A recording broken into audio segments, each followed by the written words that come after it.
Yo, what is up, friends, foes, members of the Omni Council? It is I, Daimien Kamiya, Omni King, and welcome to some more Tiny Tina's Wonderlands. I was about to say Borderlands. It is not Borderlands. You okay? Alright, the cat made a noise. So last session, we blew up the ocean for the technically fourth time, but the third time on camera. Because you will not find the official third time. And we are going to explore the ocean, continue doing some side quests. We're probably going to hit up the Beanstalk level again.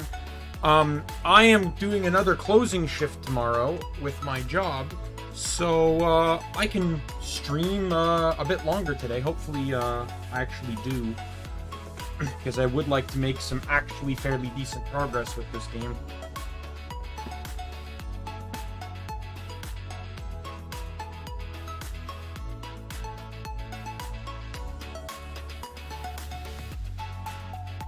I think, is there anything else to add? No. I'm gonna have my schedule posted tomorrow, probably around midday, since I'm not streaming tomorrow. So that way it actually goes up sooner than, like, 11 p.m. on EST on Saturday night. If that said, though, let's just switch right over to the game.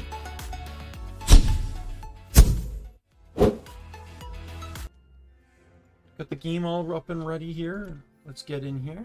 Continue. As you recall, as some of you may recall, the secondary class we picked was Spell Shot. Is it the best class to pick? No. Will it do the job?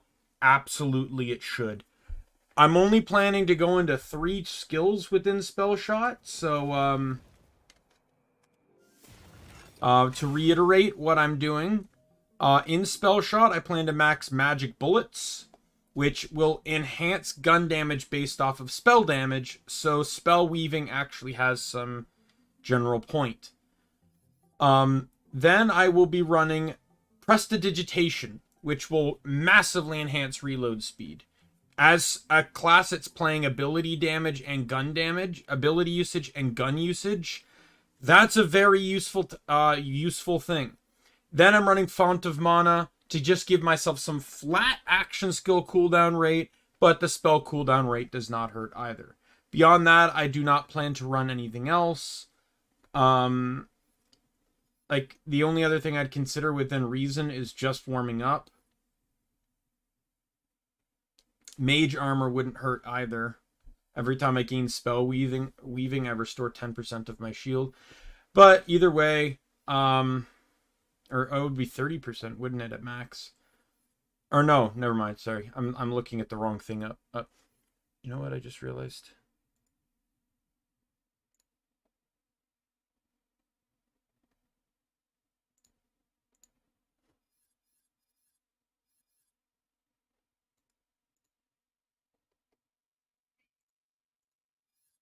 There we go. See my cursor now. I was looking, I saw the 3 points to unlock in the tree up here, and it was wrong. In Spore Warden, we are going to finish maxing Mushroom Companion. We are maxing Windrunner. We are maxing Called Shot,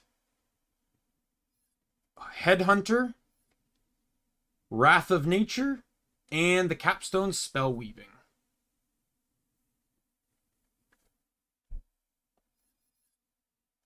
The only class I'm really upset by is Graveborn. I really kind of wish we would be able to run the Morium's Blessing trait, but there's really nothing to gain from it.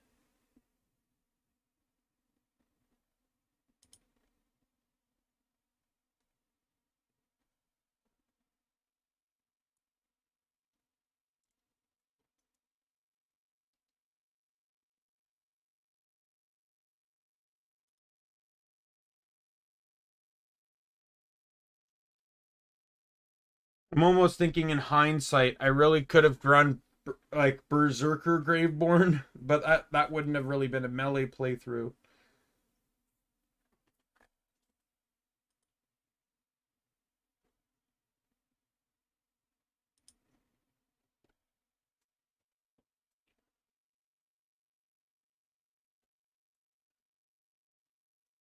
The Graveborn capstone is Moriam's Blessing. Casting a spell will automatically activate all kill skills. The problem is there's so many capstones on or kill skills on Graveborn that don't really attune to one another.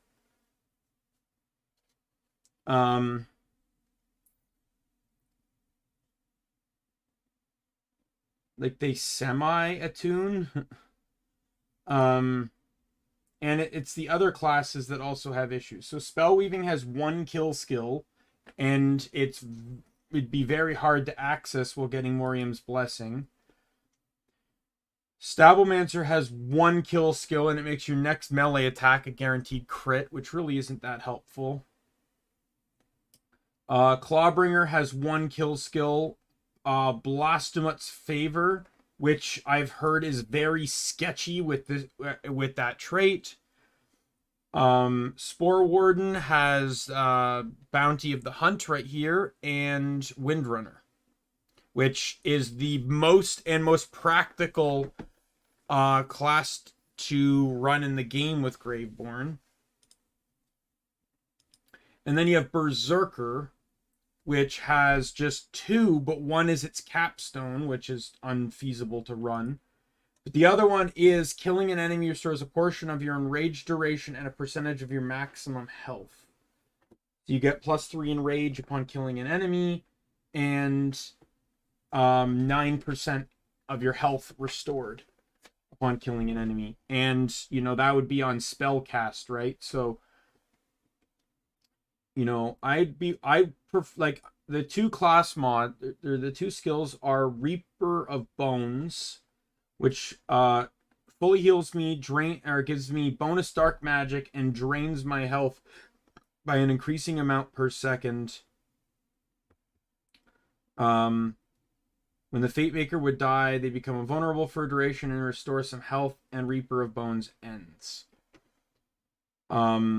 That would help definitely maintain, you know, the last one, though, is Blood of the Fallen. This is the capstone for Berserker, which is killing an enemy reduces the Fate Maker's remaining action skill cooldown. If the action skill is currently active, its duration is extended. The reason why I like this is because the cooldown on that trait is 50 seconds. It's almost a minute. It would take forever to come back. The other one is Dire Sacrifice, which is actually just an attack. Sacrifices some of their current health to deal dark magic ability damage and apply dark magic status effects to all enemies nearby. Dire Sacrifice deals bonus damage proportional to the sacrificed amount of health. Let me open up a new Graveborn. I know this is a very poor thing to start the class with, but I need to figure this out here.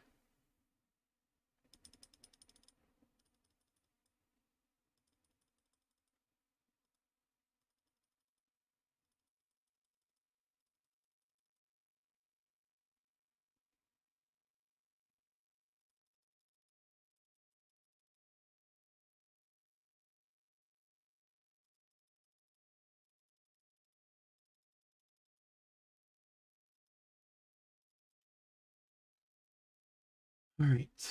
It doesn't really seem to be feasible.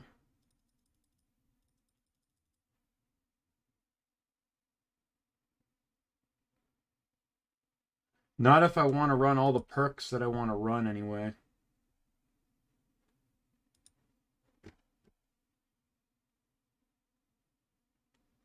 What will fill my enemies' hearts with the most dread?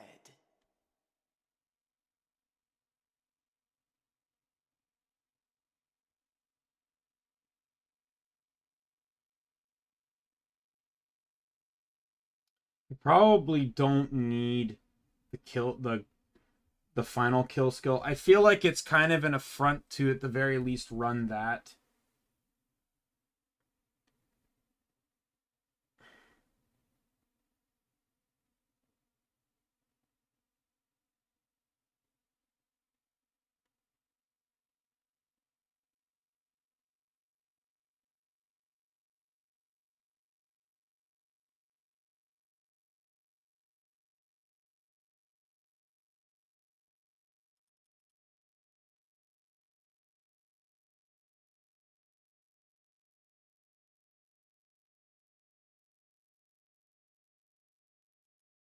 This is kind of a Frost Dark Magic build.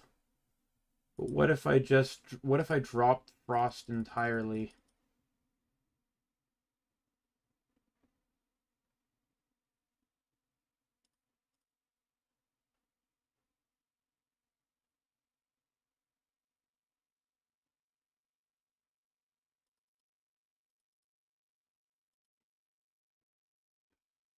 Nine spare points.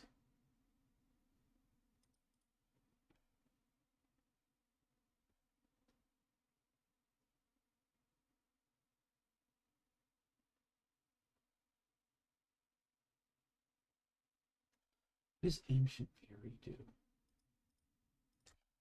Wonderlands.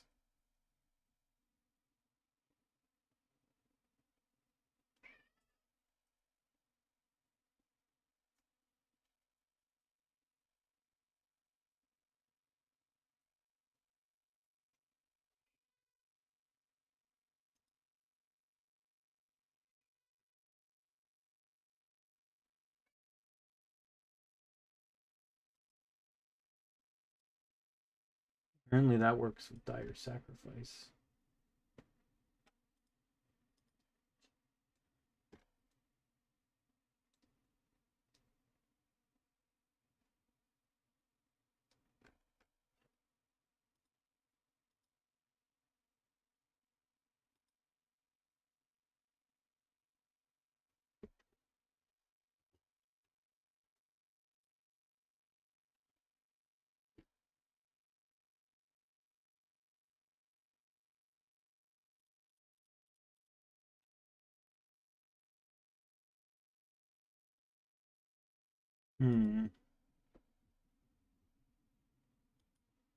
This is tricky.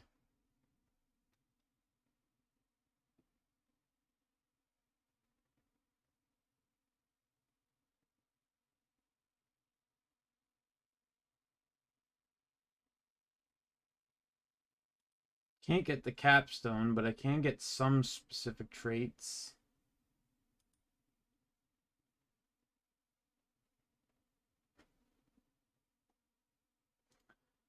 So with that switch, I give up a lot of ice-related damage.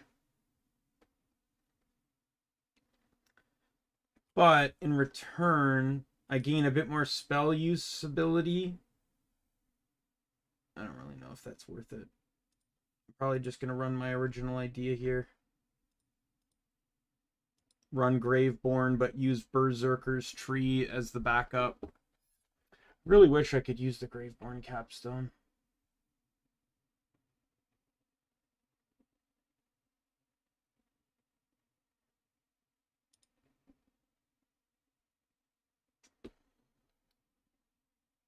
Like, I still have the option, I'm running Clawbringer with Spore Warden backup and Graveborn with Berserker backup. I could literally just switch those backups. Because the reason I'm running Spore Warden is to buff... there's a lot of skills in the Clawbringer's tree that uses ability damage. Well, so affinity alone is worth the call. Right? Both friend to flame, or no, Bahamut's favor, or Blasphemous favor, awe, and not awe, sorry, and the ability obviously, and then Storm Smite, all use ability damage. So increasing that by 45% could be almost fatal to some degree.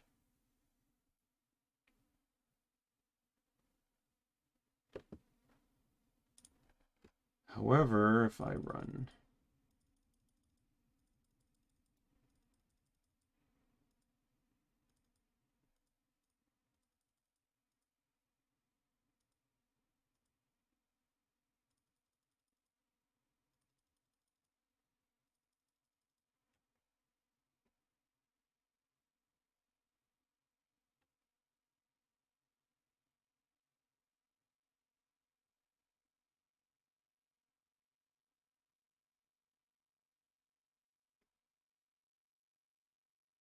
Hmm.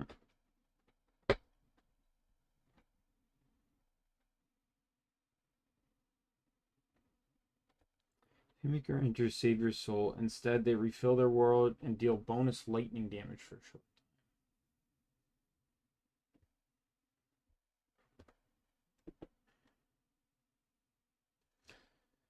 Three spare points, which I can put into Cold Snap for frost efficiency, or into Blood Frenzy to increase in rage duration. And then I would be back to my elemental play of Clawbringer. If I did that, then Graveborn.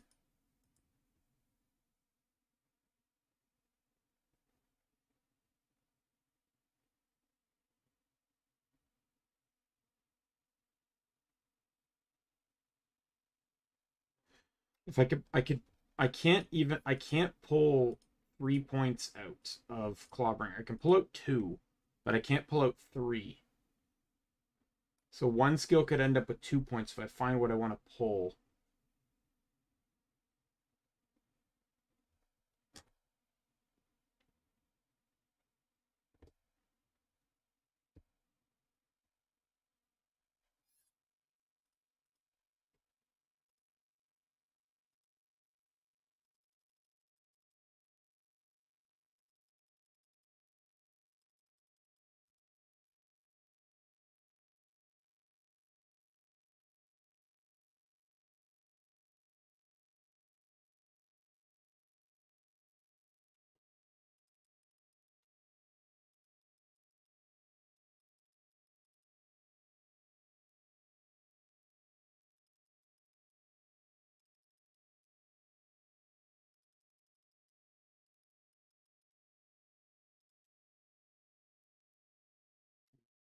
One point left.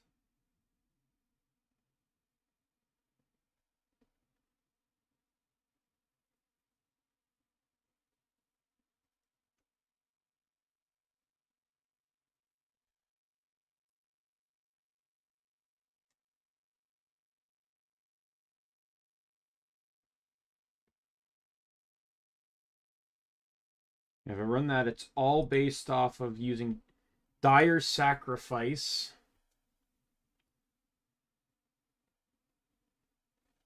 It uses every kill skill between Graveborn and Spore Warden. It's really all about trying to push for spell. It's just kind of spell casting and Dire Sacrifice. Because it uses ability damage, which Reaper of Bones does not use.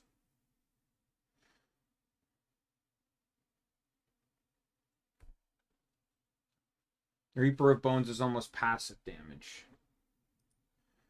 However, you know, I can run Berserker with Clawbringer and I gain, 2 elements at a time.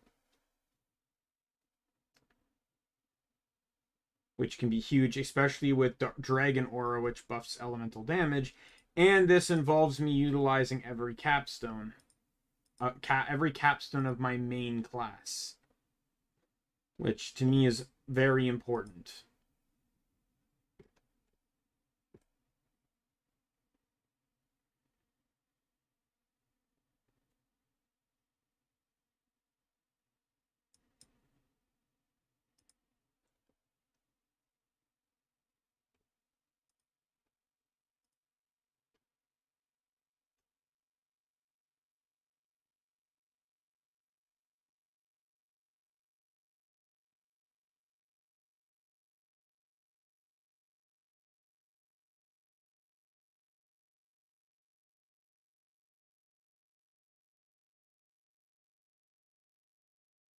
Hmm.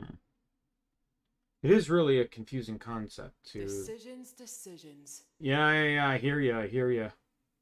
I'm not even looking at the game right now, and I completely agree with you. Like, to me personally, the Clawbringer Spore Warden ability damage boon is so good. But so is the Clawbringer and then frost damage from the Berserker.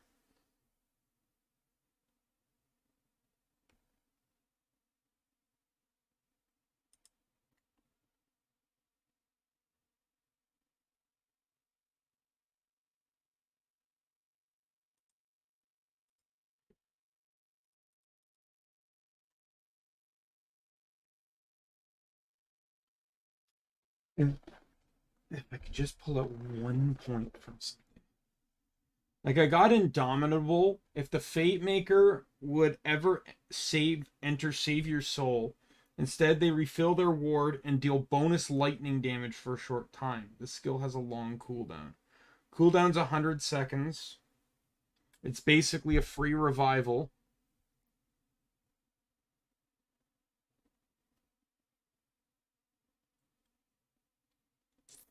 But I could take the 1 point out of that, put it into Blood Frenzy.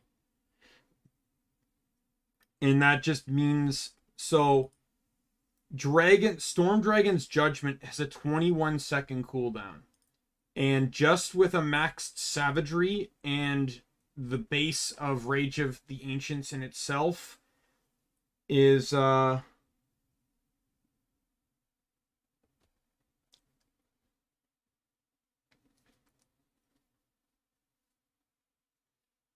will give me 20 seconds.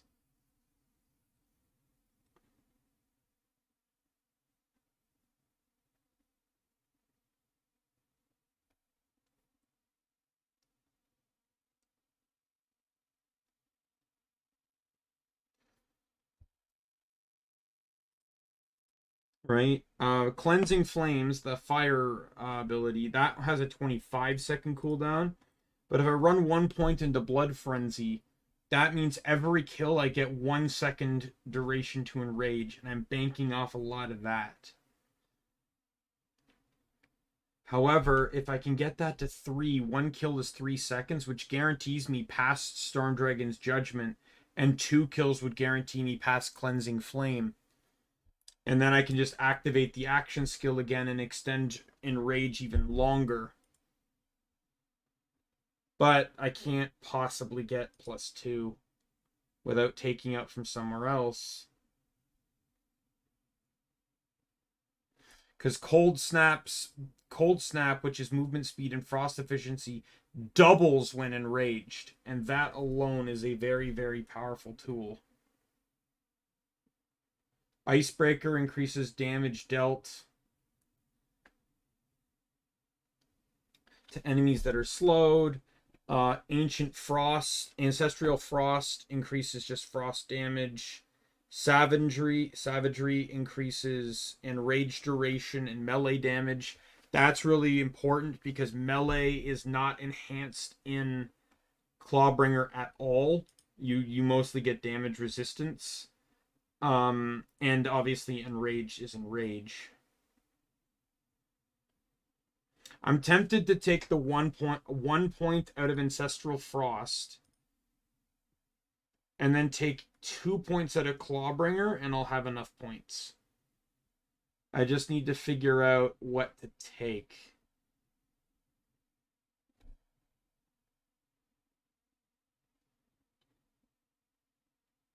Yeah, Awe is a very important skill.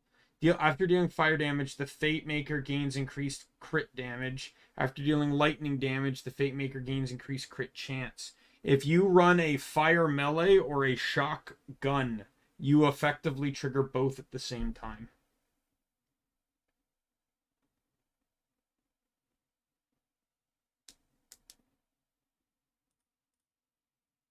I might take points out of Rebuke. So Rebuke at max is 20% damage reduction, 20% damage reflected. I can drop that down to 3. Increases your damage, so damage reduction now goes down to 12%, and damage reflected is 12%.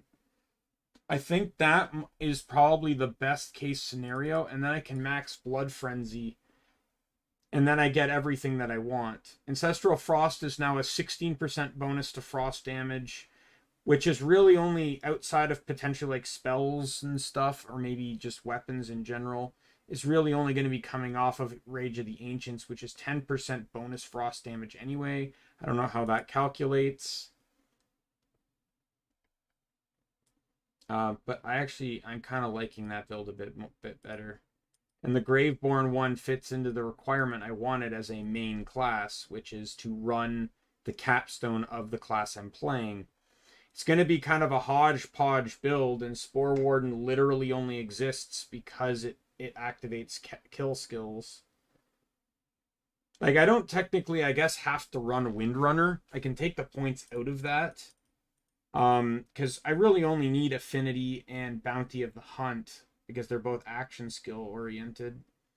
I got 3 skills left, and I can put them into, like, Eagle Eye to buff gun damage.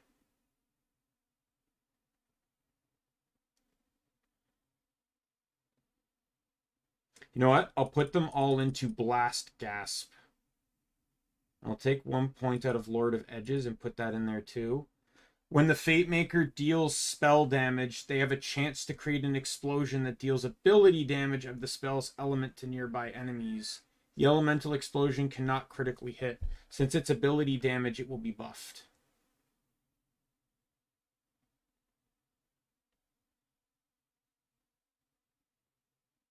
Dark Hydra also gets buffed by ability damage too.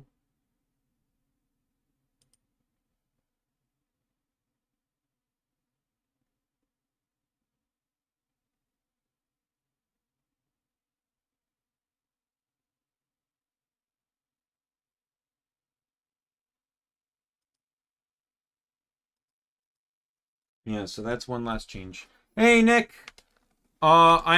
You don't have to worry about anything. I have done literally nothing, for the 30 minutes I've been streaming.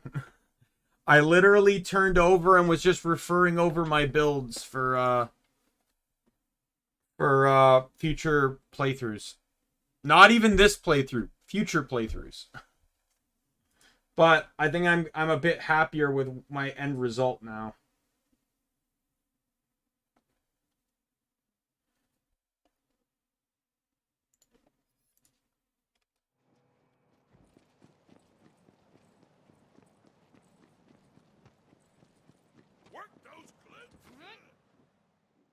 So I don't have to do any dice hunting now.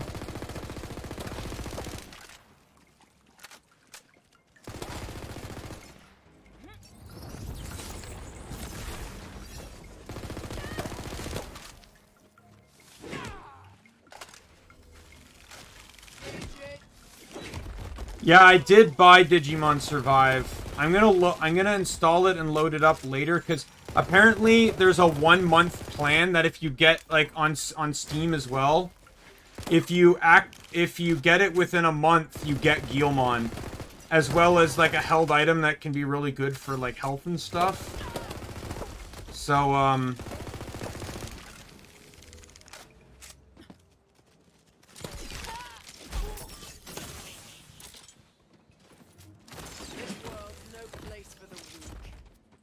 but like it didn't seem like it was an option for download, so I think I just need to install and load the game first just to make sure.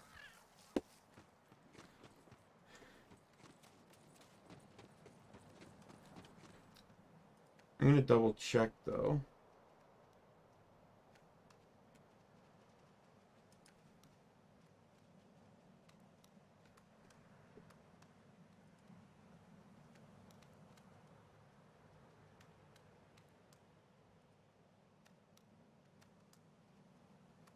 Oh no, I got them. They unlocked. So Digimon Survive Extra Monster, Guilmon, Digimon Survive HP Support Equipment. If you buy it within the first month of the game being out, you get that DLC for free. That's good, that's cool. Good for what ails you. I don't know if I'd want to spoil Digimon Survive. It seems very much about decision making. So I wouldn't want to risk I thought I'd seen the worst from her, but a whole ocean destroyed just to get her story back on track. And you spoiling much for myself. play your little game. Willing to take a shot in the dark?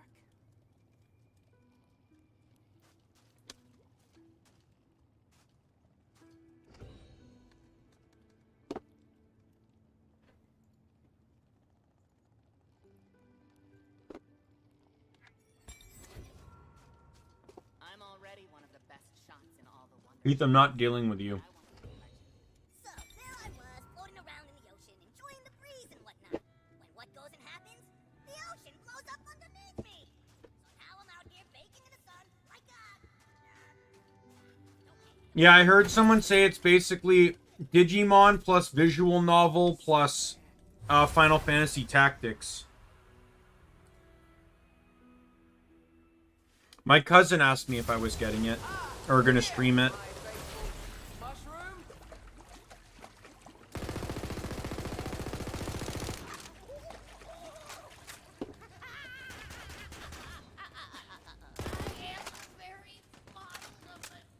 I'll take that.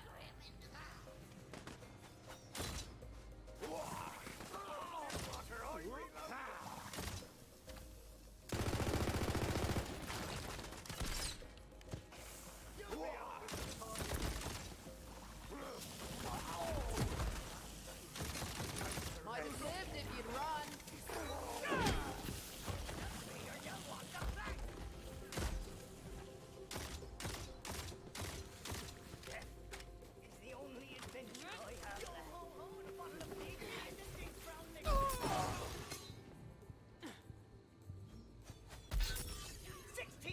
I've never played that game. I've never played Tactics either, but I'll give it a shot one day. I mostly did it because, like, I doubt the Guilmon deal and the health DLC will be exclusive forever. But I am almost positive it'll probably cost an arm and a leg when that DLC gets released to public.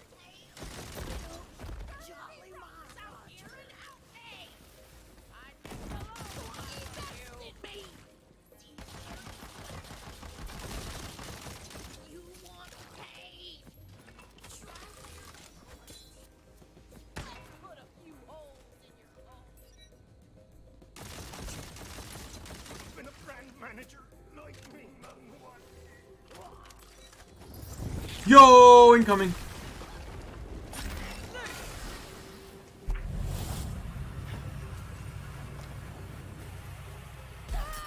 Oh my god.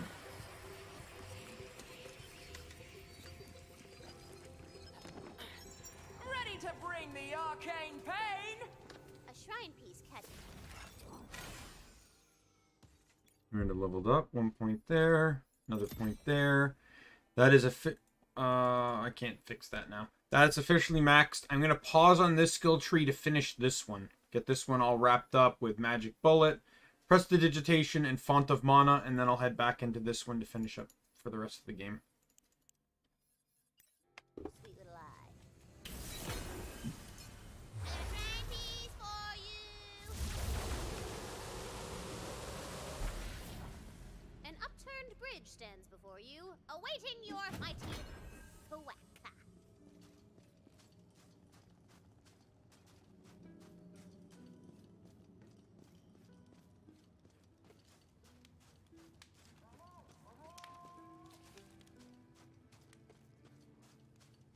Ah, you there!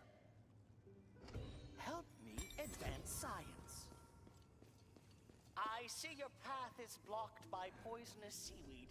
Usually not a problem if you can just swim over it. Good thing I am the greatest alchemist alive, or at least the greatest in my family. The solution is my sea kelp solution. It will melt them away. Right, how do where's the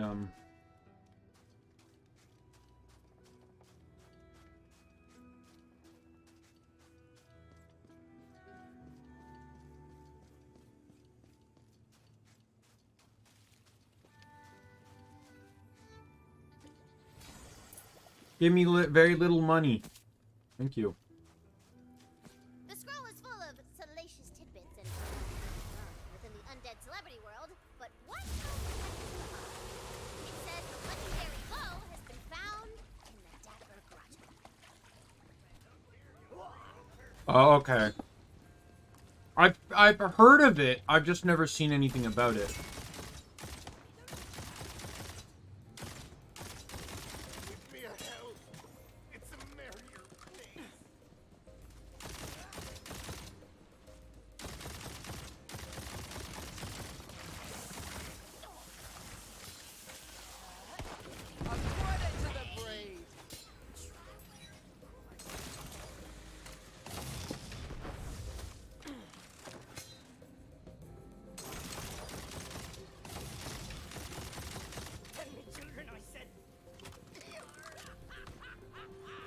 Incoming!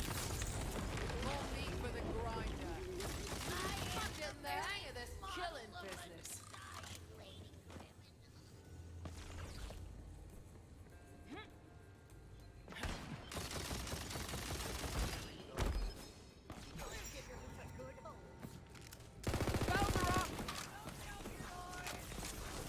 Incoming. I am going to try, and I'm going to be ditching my Calamity spell soon. I do want to try and run a spell that has multiple charges. At least give myself the ability to try and stack multiple spell weavings. It does increase my gun damage by having it.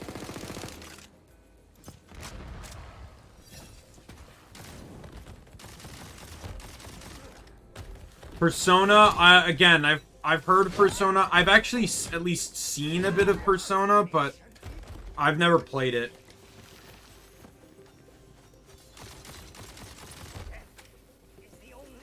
Persona is one of those games where I literally did not know anything about Persona until Persona 5 came out. Though I admitted that I probably had seen characters from Persona 4, and maybe even some from 3 here and there, but I really didn't even know about the series or the franchise until 5 came out.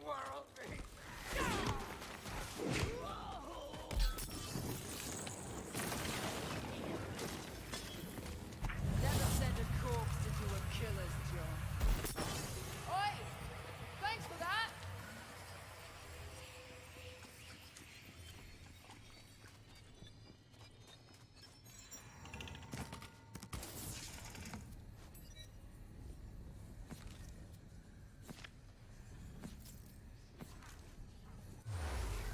Next level.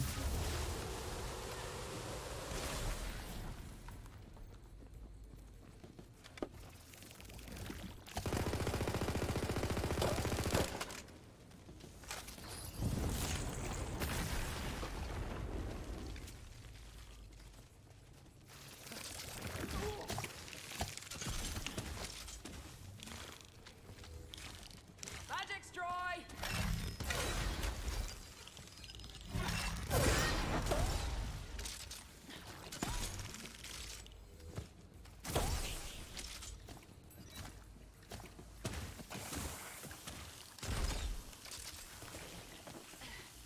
You hungry? Wait, you? 1 second. Eat? Am I supposed to be feeding you?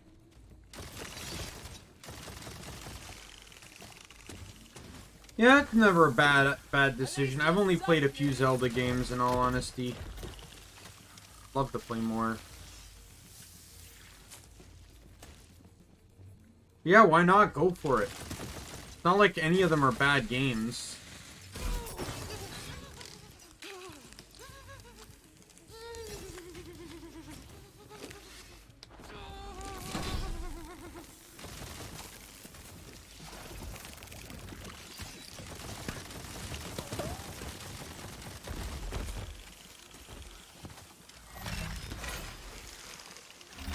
Unleash hell!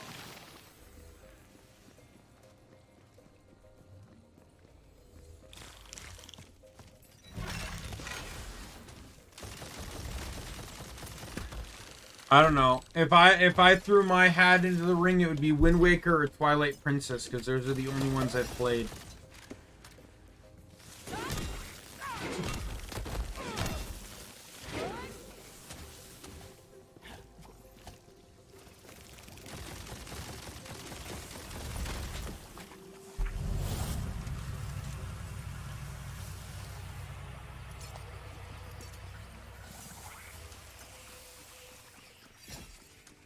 I've only beaten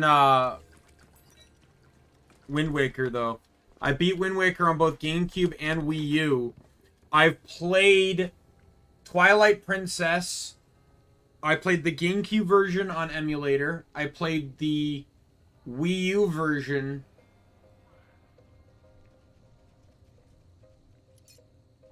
I don't know if I played the Wii version. But I've played both of them and have never beaten the game. I stop at the same spot every time. Never even made it to Zant.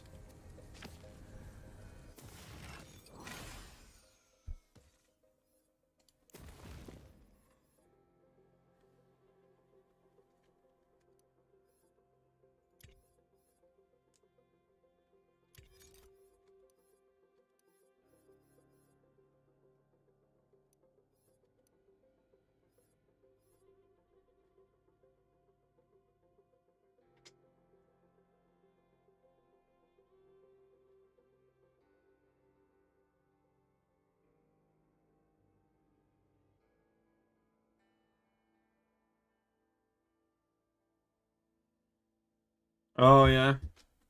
I know I 100%ed Wind Waker. Or at least the Wii U one. Well, close to it. I didn't get every figure, but I got most of them. Before I just decided to eventually move on from the game.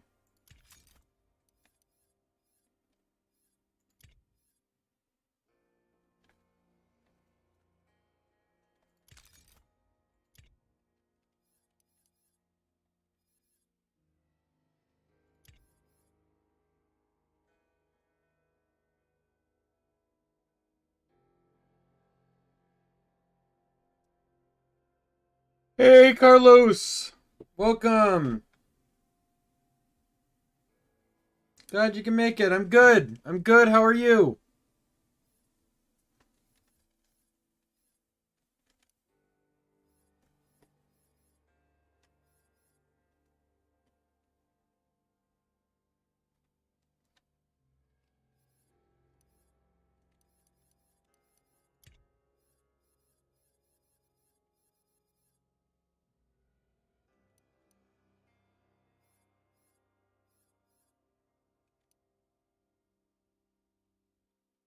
Hmm.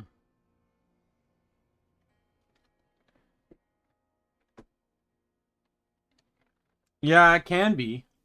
As long as you can understand it a decent amount.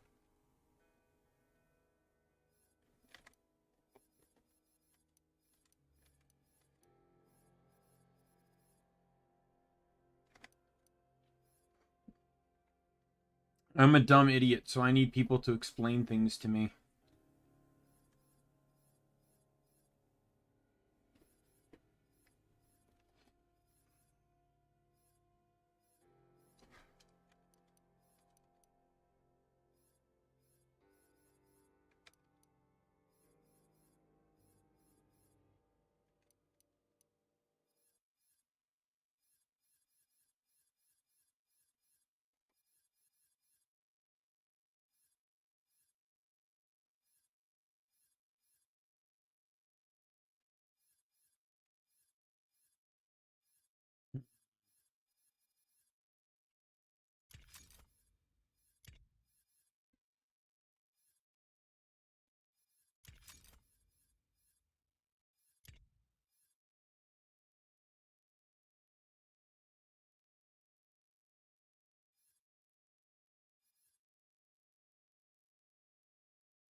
Hmm. Yeah, something like that. In all honesty, my favorite lore is probably Wind Waker's. Just the idea. Oh, it's going fine. That sounds great. Good for you. I'm glad things are going well. Um, I like the lore of Wind Waker though, like how the goddesses flooded the planet, and like it's the one game that makes Ganon actually a lot more sympathetic as a villain than in all the other ones. Like Ganon's actually trying to fix the problem. Obviously, he has his own means and intentions behind his actions, but he truly does want to, bring back Hyrule.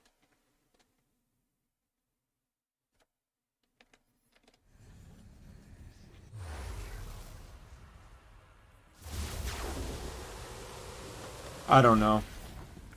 We're debating on whether they actually even left.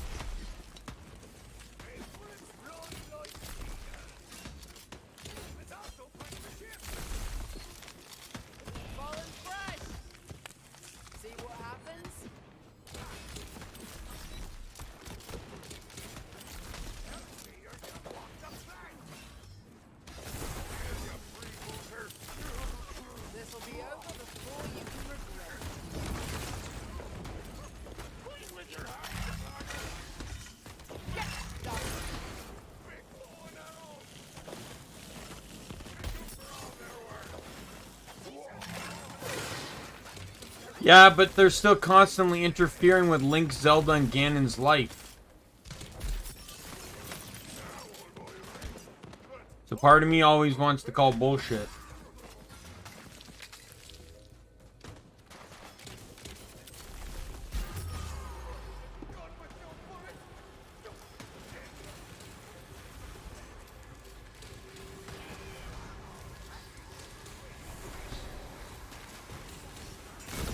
Tell them I Got him.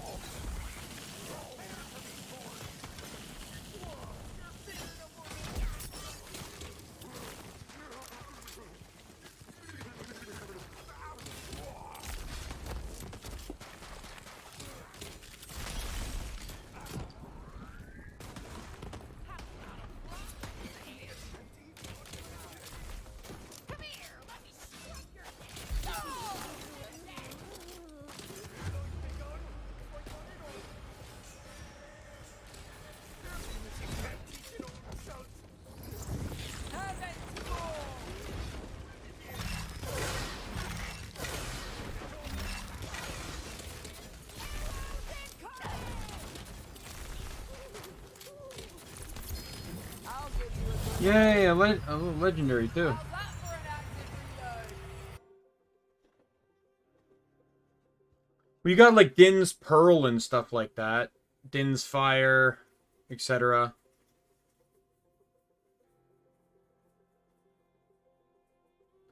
Well, it wasn't Ganon, it was Demise, I believe his name was. It was the villain of Sacred Sword or Secret Sword. Whatever the Wii one was.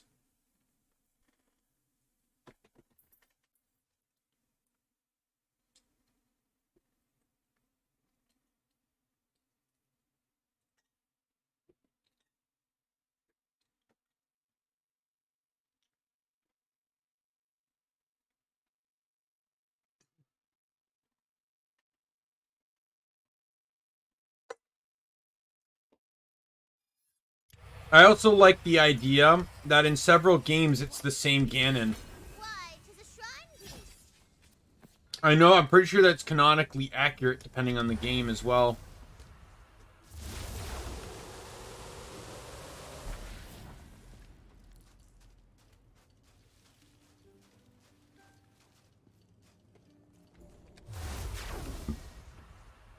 Because they generally never kill Ganon, they just keep sealing him away. So the seal breaks in a few thousand years and, you know, everything's hunky-dory again. My question is, why can't Ganon ever break free during a century that doesn't have Zelda or Link's reincarnation in it? Like, why can't he break the seal 100 years before the current Link is born?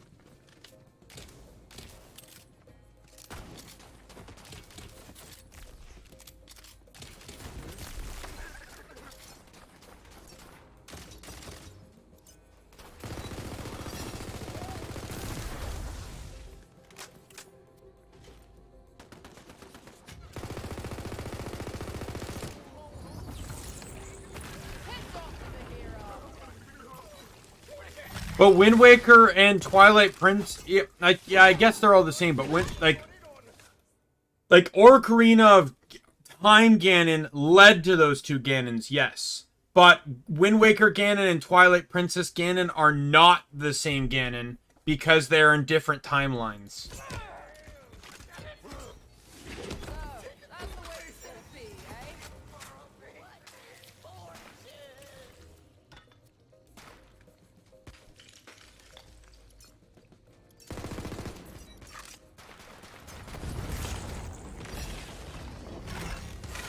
Get for downloaded software.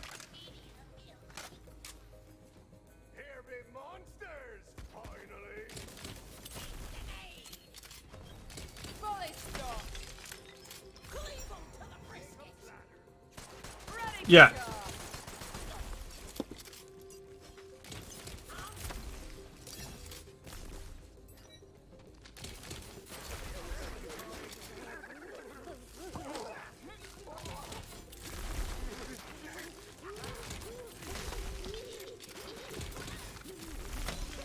You know what I hope would be a nice mechanic in the future? I know they did this to a small extent within Spirit Tracks, but I think it would be really cool to have a game where Link, like, you're not just playing as Link.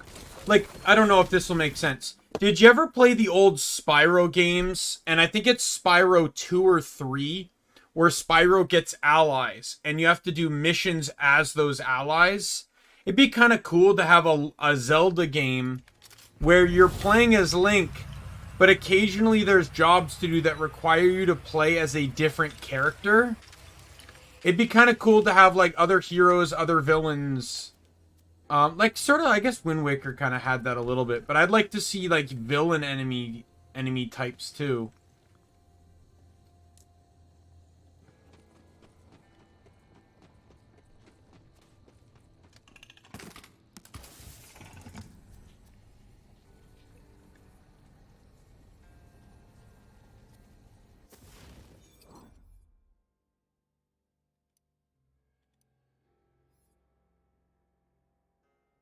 Mercy like a gun. Masterwork, handbow of the engineer. Critical hits, ricochet 6 bolts at the nearest enemy.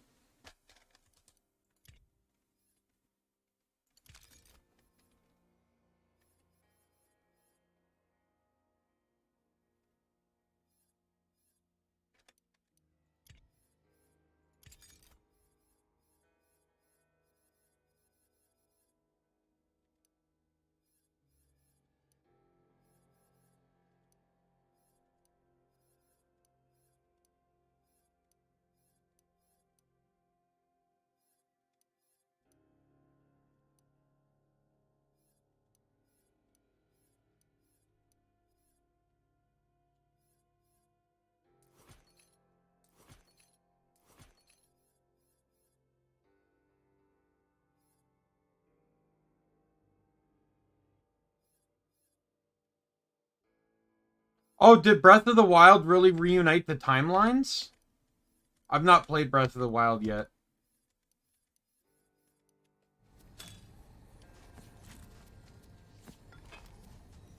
So anything past Breath of the Wild is canonically accurate no matter what?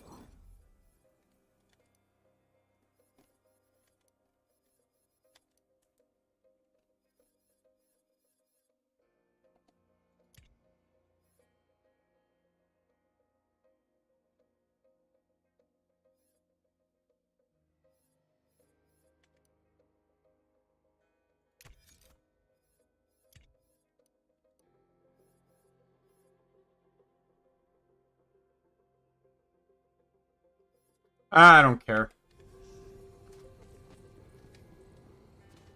I generally don't play Zelda for the story, so you're not gonna... Besides, the game's been out long enough. We're past spoiler territory. If you tell me something and I didn't preface you that I hadn't done it, I'm not gonna get mad at you. Game's been out for God knows how long, like years at this point.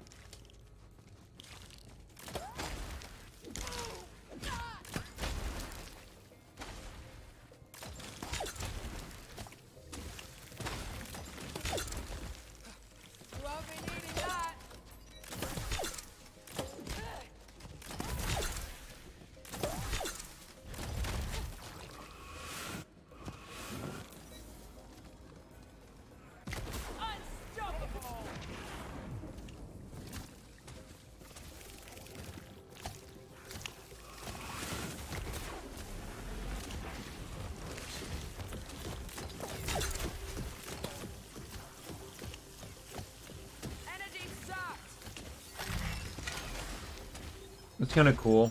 Spell slots are ready. Put out the oven.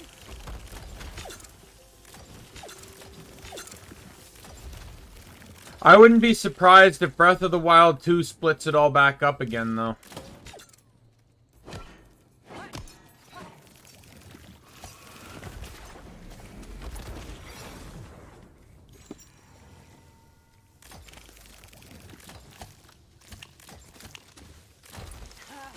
You were short work.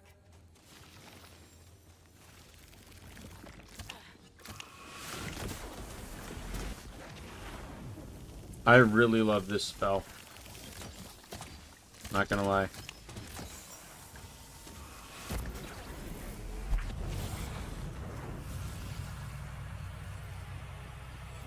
shrine piece sits nearby, playing all hard to get.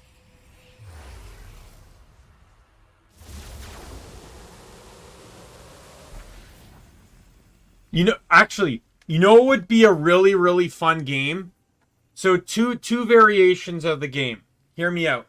So one game is where there's a threat so big it requires Link, Zelda, and Ganon to all team up. And I'm not talking about in like a Warriors game. I'm talking about in like an official Zelda style game. And they each have different attributes and mechanics, right? With magic, power, and I guess sword. Find me that bow and get rid of anyone in your way. And then the other one, I think it would be a really cool idea if, like, something happened and it caused the Triforce aspects to switch around, right? So whether maybe not switch Zeldas, but maybe for a reincarnation, somehow Ganon and Link's get mixed up. So Link is actually the villain and Ganondorf is the hero of that particular generation of Link.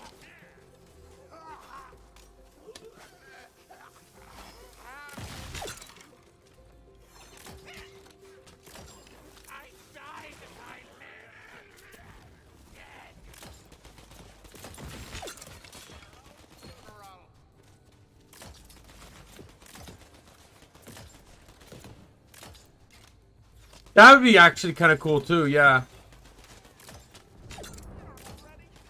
I just like how Nintendo irreverently made a Dragon Break without even realizing it. I never get tired of that. I just like to twist it around and get Ganon to be a playable character. Like, it's fun being Link and all, but for once I'd like to actually have Link or Zelda as the main character in a 3D Zelda. Even Peach got her own game at some point, for crying out loud. And that was a good game, despite what people might tell you. Super Princess Peach was really fun.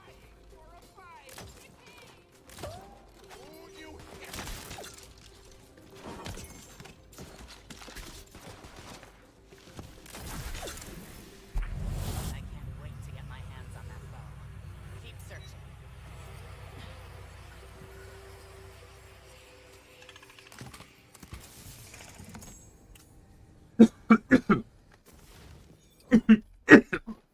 Sorry, swallowed air wrong. But Nick, do you know what a Dragon Break is?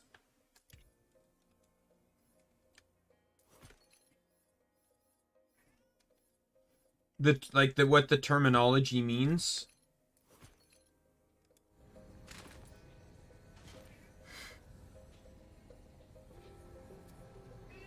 So Dragon Break was a term created by the Bethesda devs specifically for Skyrim.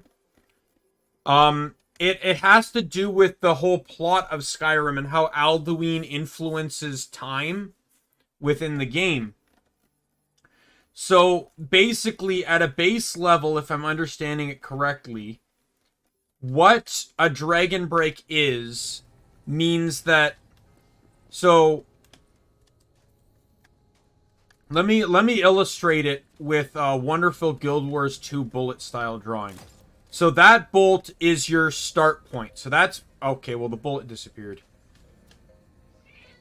Okay, well that didn't help. All right, we'll use this ammo here. So that shotgun ammo is the start point, and this SMG ammo is the end point. So the concept of a Dragon Break is that you will always start at the shotgun ammo. No matter what, you will always start here. And no matter what, you're always going to end here. It literally does not matter what you do in the middle. You know, there's a timeline where you don't join the Dark Brotherhood. There's a timeline where you do. There's a timeline where you betray them. You know, where you join the companions, where you become a werewolf, where you don't become a werewolf. You know, where you join the Winterhold, where you don't join the Winterhold. Where you save someone, where you don't save someone, where you murder that someone. Right? All these different possibilities that can occur between point A and point B. But no matter what, you will always start at A and you will always start at B and you always end at B. That is the point of a Dragon Break. And it means that no matter what, since you always start at A and you always end at B, everything in between is canon. So, for example, Nick, if you were to play Skyrim and I were to play Skyrim, even if we played vastly different, both are canon. That's how a Dragon Break works. So, effectively what Nintendo did is Ocarina of Time is the starting point, Breath of the Wild is the ending point, so everything that happens in between, regardless of path, regardless of story, regardless of timeline, is 100% true, no matter what. All of it's canon, all at once. That is what effectively is a Dragon Break. It is effectively a paradox of timelines all overlapping to all be accurate. Get rid of the rabble. Even contradictory ones. Such as, for example, Link wins as an adult, Link wins as a child, and Ganon wins.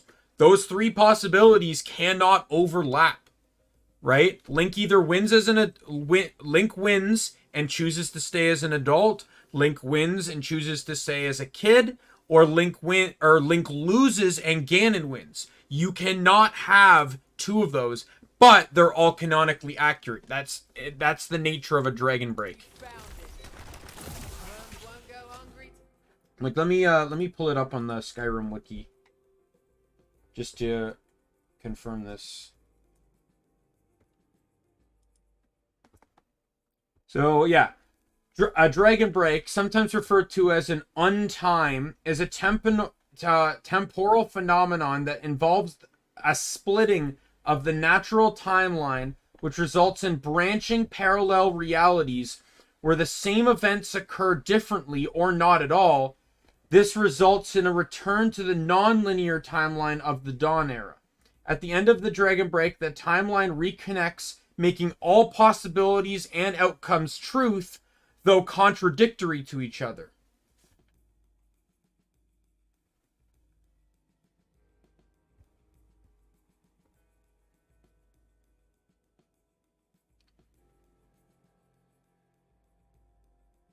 There's a quote here from Kirk from the Elder Scrolls. Every culture on Tamriel remembers the Dragon Break in some fashion. To most, it is a spiritual anguish that cannot account for. Several texts survived this timeless period, all unsurprisingly conflicting with each other's regarding events, people, and regions. Wars are mentioned in some that never happened in another. The sun changes color depending on the witness, and the gods either walk among the mortals or they don't. Even the 1008 years, a number, some say arbitrarily, chosen by the Elder Council, is an unreliable measure.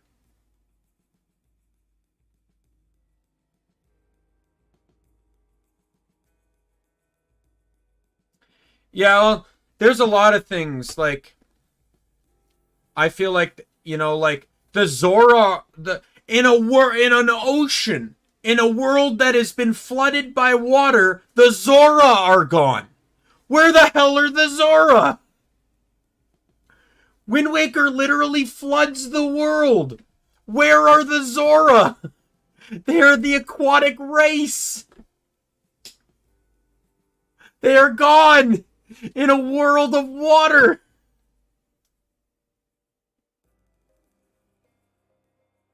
Yeah. You know what I would actually like, though? You know it's a Zelda game that's not hypothetical in any way that I would like? I would like the prequel to Wind Waker.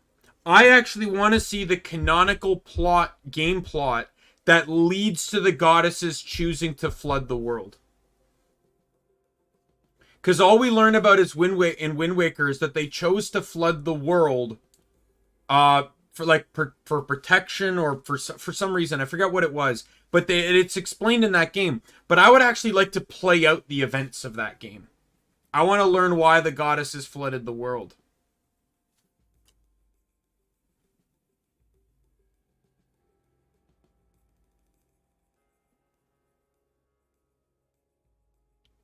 Hey!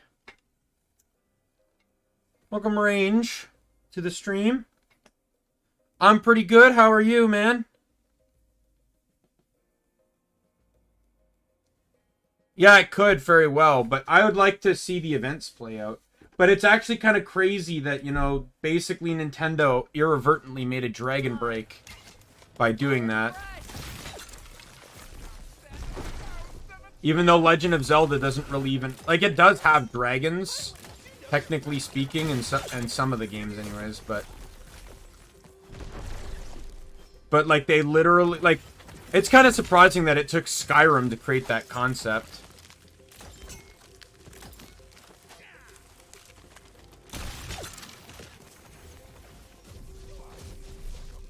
Well, that's, you know, whatever floats your boat, man. Go for it.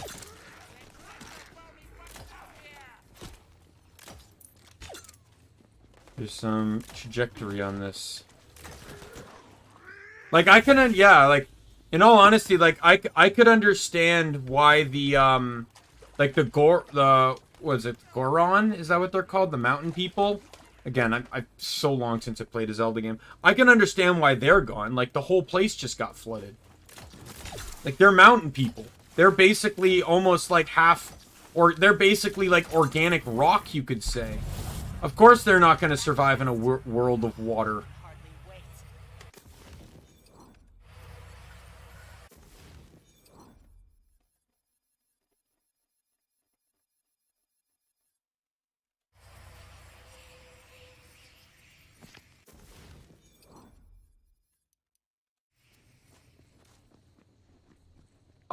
Maybe. I don't know if that's what the... I forget what the race is called, but Merity's race.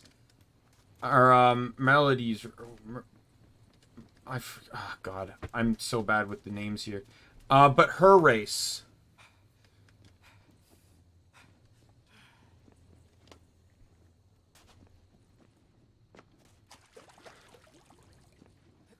Yeah, well, whatever. If you're in a country where that's not illegal, go for it. Yeah, the bird people. I'm pretty sure that makes sense that that's the same mountain, but it's hard to tell. Over here, sorry.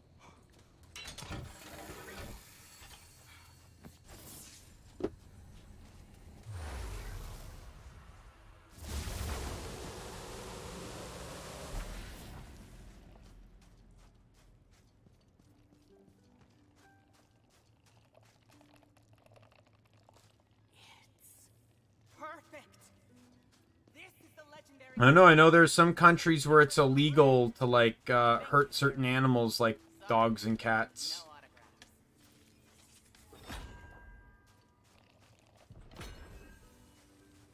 You spy a poetry page. Hey, 11th, welcome! Good to see ya! I've always dreamed of adventure, of being the... I don't know, because I guess they're considered domesticated animals. Simply walk your little leggy legs to the tavern and Bright Hook. I don't know the laws very well. I'm just pretty sure that's how it is.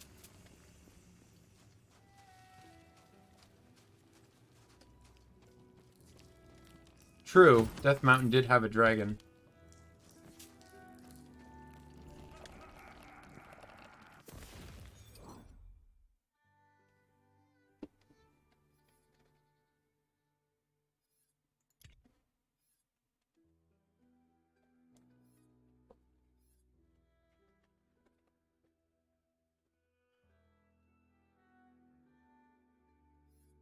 I'm gonna junk this now, because I don't need it anymore.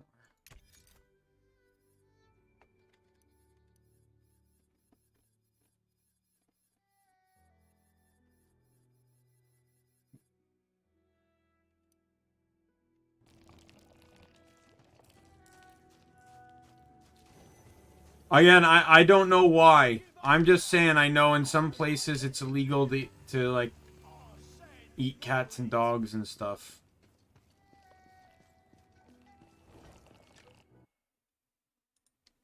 Let me look it up.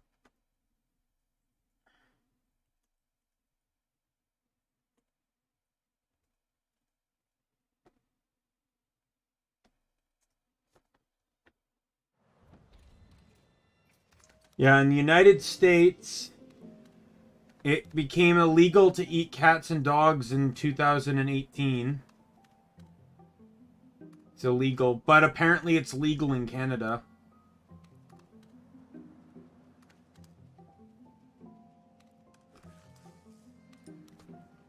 That's just what I got from the top search results.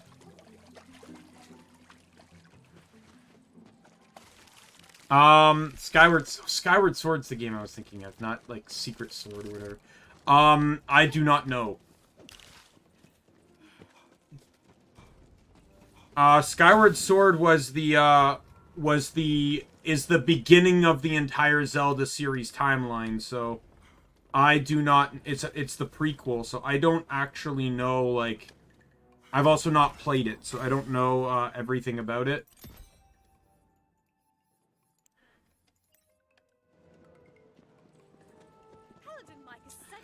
I don't know.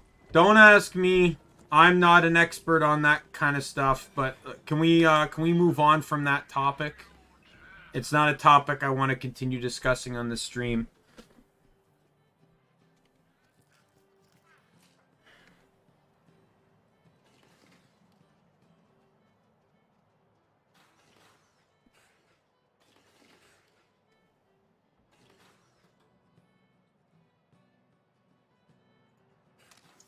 That's a good ring.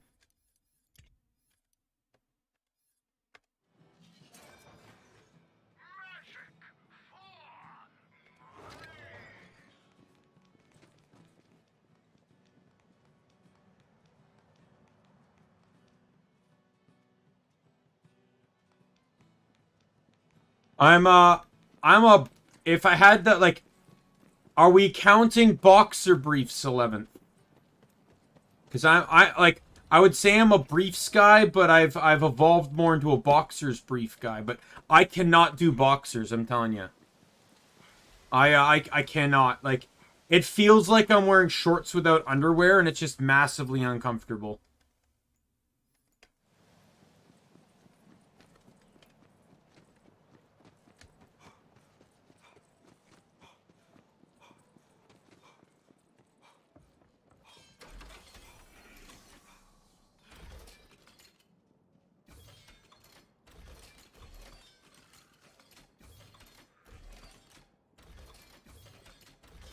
How have I not, like...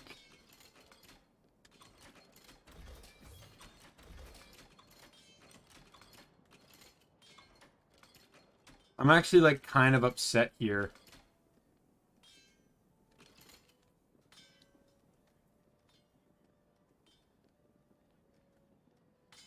I will say, though, boxers get all the fun designs. Like, you could go out, you could get Rick and Morty boxers, you can get Pokemon boxers, you can get, you know, Digimon boxers. Like, boxers are literally what you get all the designs on. Briefs, it's just like, okay, what plain color do I want today? White, gray, black, maybe a shade of red or blue.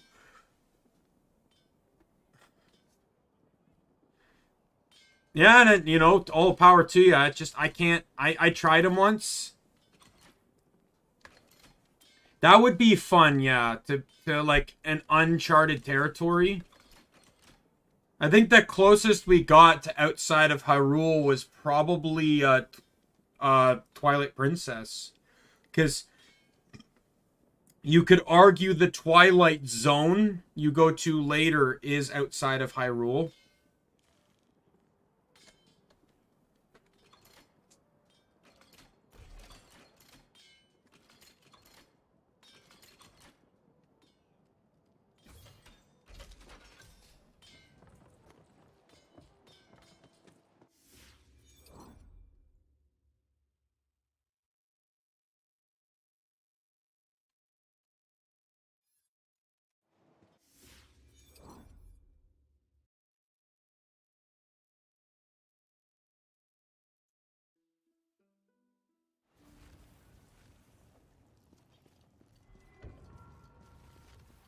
Oh, and then Link. Oh, is it Link Between Worlds? I think was also outside of Hyrule because it took place in a different dimension, didn't it? It took place in Lorule, I believe it was called.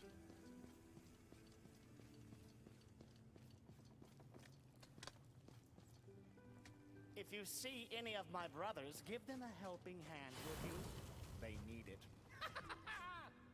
Instead of melting, the seaweed turns to stone. You see before you an upturned bridge. What's it doing like that? Could be useful if you thwack it over. I just hope that Zelda doesn't end up like... One thing that I always get mad about to some degree with some series is like Pokemon does this, and Pokemon's starting to show signs of the problem it causes. It could, theoretically, yes. But what gets me is, so Pokemon started showing this, where it's like, you start implementing so much that you have to start removing things you've implemented. You know, Pokemon kept growing, it kept adding, you know. And then it's like, hey, Mega Evolutions, hey, Z moves. You know, and then Mega and Z moves got removed and it pissed off a lot of people.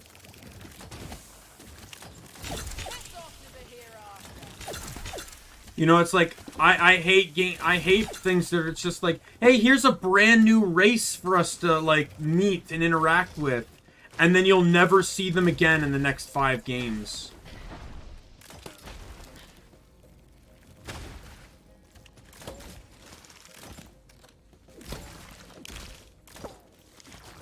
At least you're some use.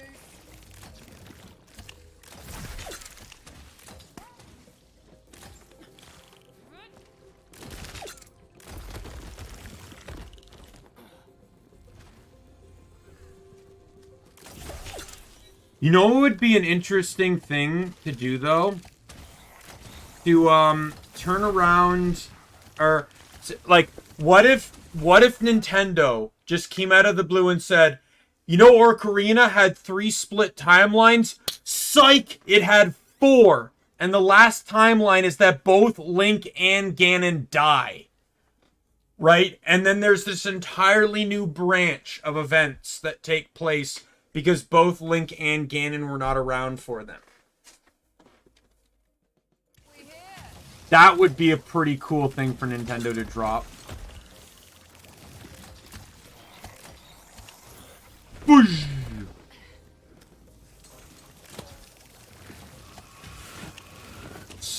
Oh, snap! Boosh!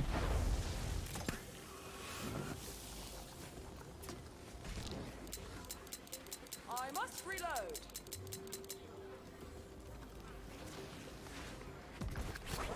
Oh, snap!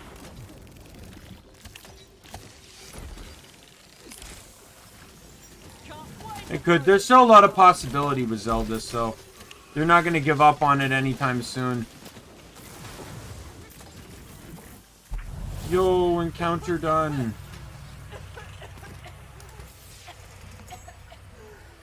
Is that a new sniper rifle?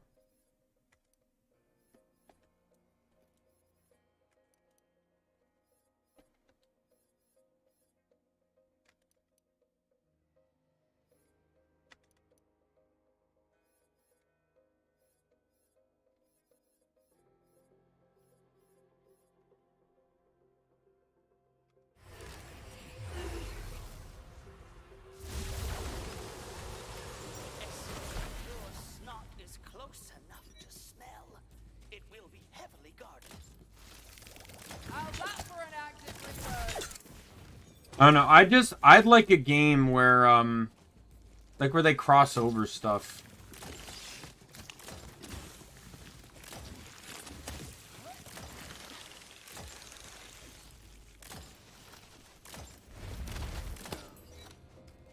You know what would actually be a really fun concept for them to do?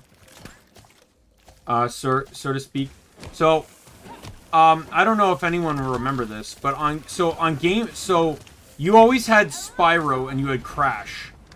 And they were always kind of considered like rivals with each other, but they were owned by different companies for a long time, until Activision ended up acquiring both of them. When Activision had both of them, they ran a game. They ran a joint game where it was Crash Bandicoot Ripto's Rage and Spyro Wrath of Cortex, where they had to fight the villain of each other's game. I think it would be kind of cool if they did that, but Link has to play by Mario's game's rules, and Mario has to play by Link's rules, but still using their own kind of concepts. So Mario is playing like a third-person action game, but he still has like his own power-ups and stuff, while you know, Link is playing a 2D side, a 2D side scroller, but still has like his sword and stuff, sort of like Legend of Zelda 2, but maybe a bit different, but more Mario-esque rather than a Zelda version of it.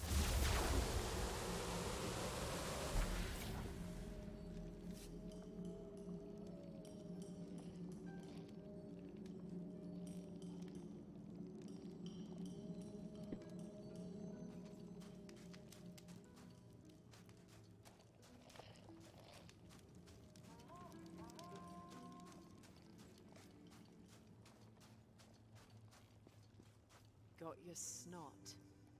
Perfection itself! With this, I can complete the solution.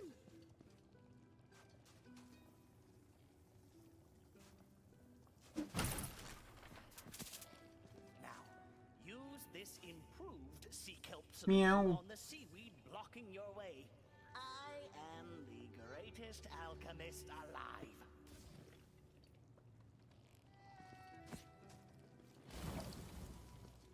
The seaweed melts away, clearing the path. My alchemy is the strongest in all the land. Say, that town over there looks like a lovely spot to, take root. If you just give me a little flick in that direction, I'd be so appreciative. Here I come, suckers.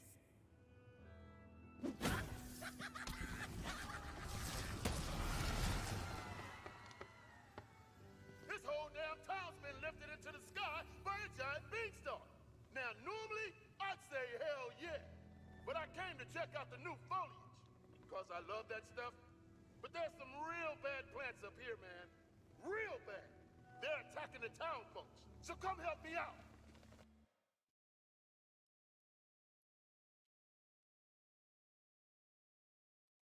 Yeah. There's a lot they can do. Everything seems fine.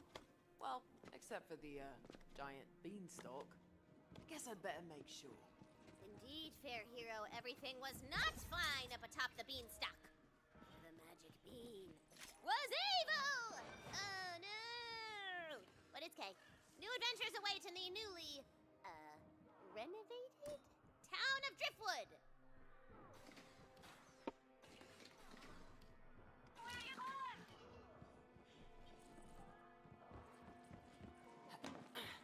Right.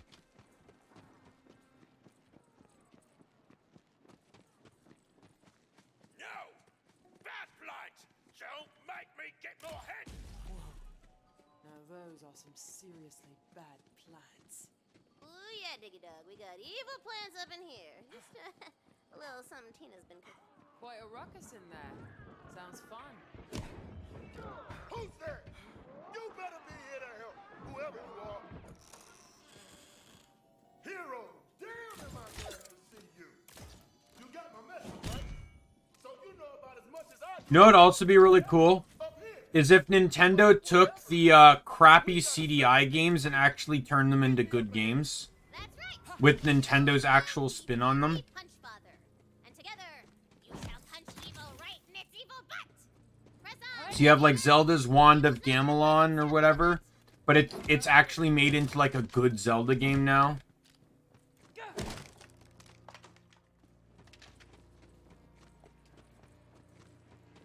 It's like when Nintendo doesn't like something, they try their best to make their fans forget, but fans don't forget. Right? So, I think at the best case scenario, then, Nintendo should remake them way better to the point that no one remembers the original. Do not lie. Yes, a terrible misfortune will befall our town any day now. A seed of destruction will fall from the sky, and all will be in ruins. And to those lucky few who survive. What's that yonder? That is a poetry page, baby. Imagine a regent that stood on two legs instead of a stick. You know, you just remake them and, For the rest of that poem, simply walk your little leggy legs to the tavern and bring them.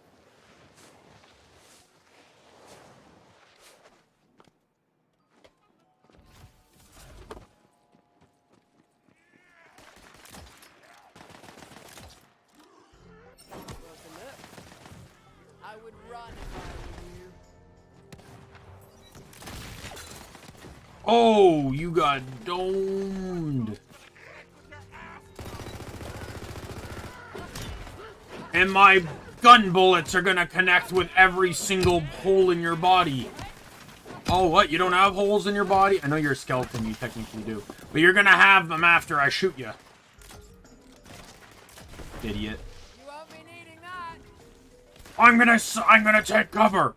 Right next to this exploding barrel. It'll take the bullets for me. Idiot.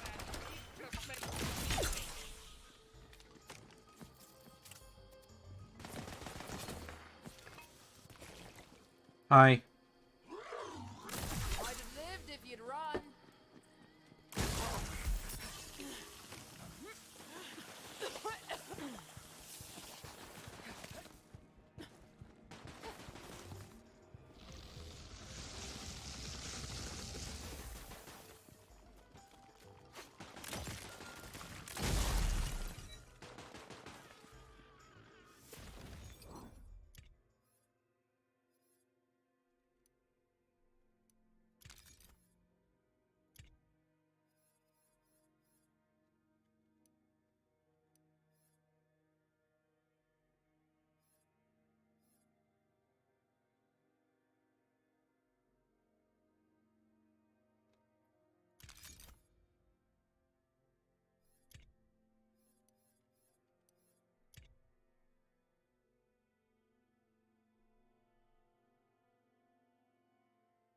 Yeah. I can get that. Like, it can be really fun to just kind of, like, run around and just do stuff.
I got up here too early.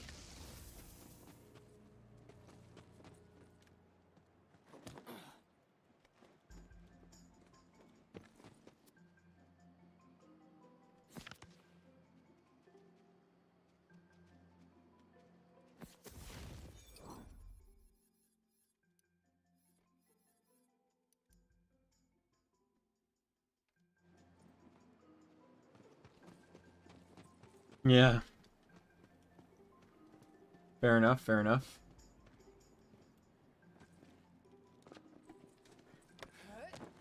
Ooh, look! A puzzle!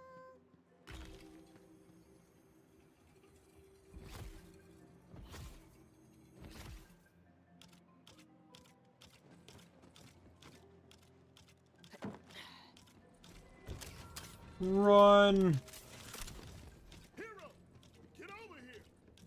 No, I'm good. Good-ass deeds to do. You ready? Nope.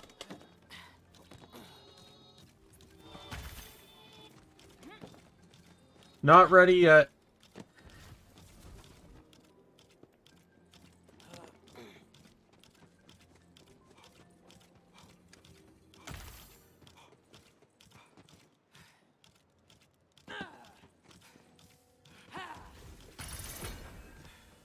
Okay, you got some moves, newbie. I see you.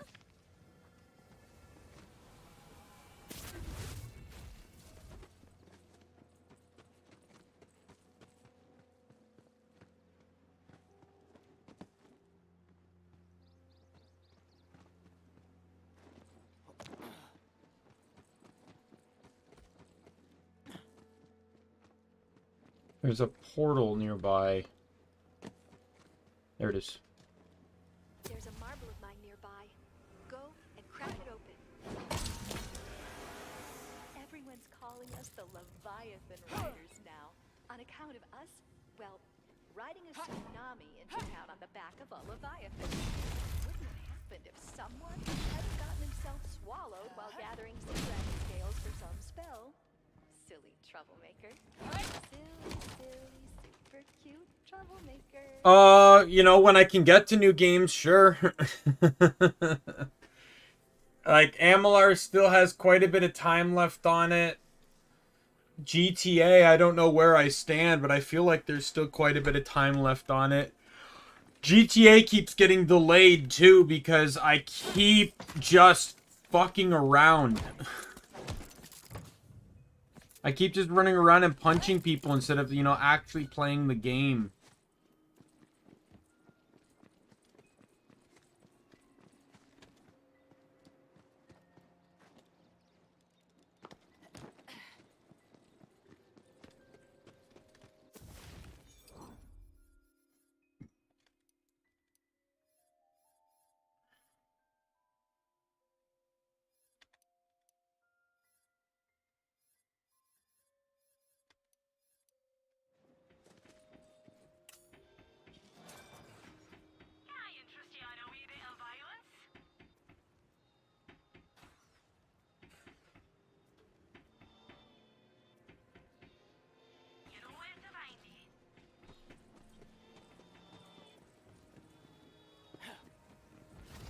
Highest just above the clouds and the big ol' beanstalk. There's a teensy-witsy matter that requires your attention. A wizard needs some help with a thing. So go do it. For money and stuff. Branson!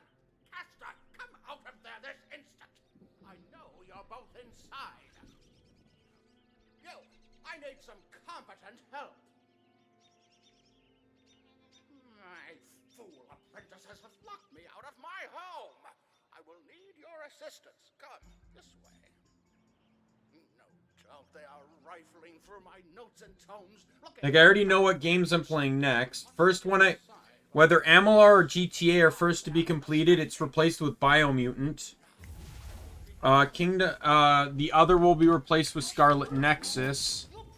And, this, when I beat it, is going to be temporarily replaced with Crosscode. Incompatible with necromantic energy, like oil and water, or sky human ears.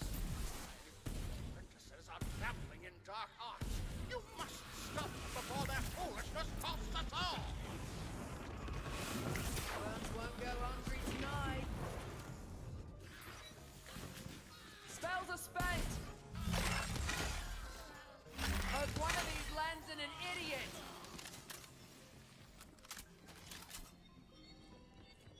Oi, giant idiot! Open the door. Can't. Gaston attacked me. He's gone mad. He's barricaded himself in the basement, performing the sacrament of Bod. Sacrament of Bod? Fool apprentices! Castor must be stopped. Branson, put your wretched, broken body to some use for once. Master, I will try. Ow. Oh no. Ha!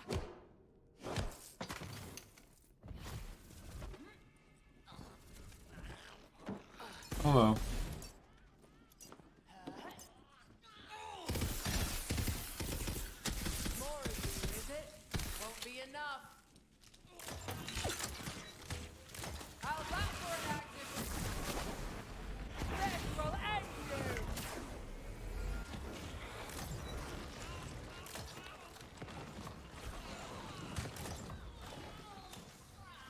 Alright, let's knock this down. And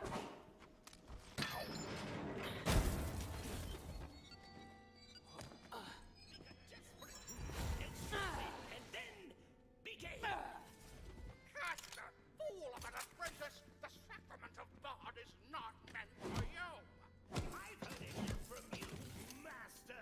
You're just trying to deny us true power.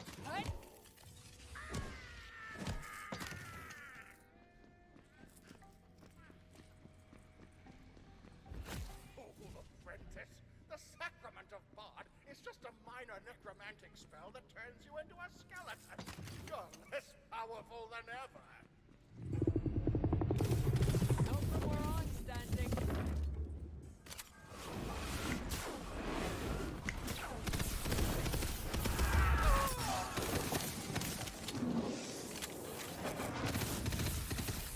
Mana's tapped out.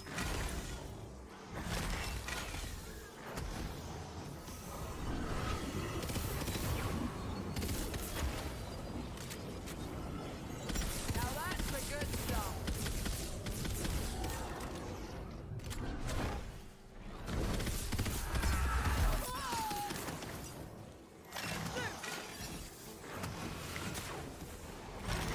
Go! Come on! I hate this fight. This is like one of the toughest fights to me.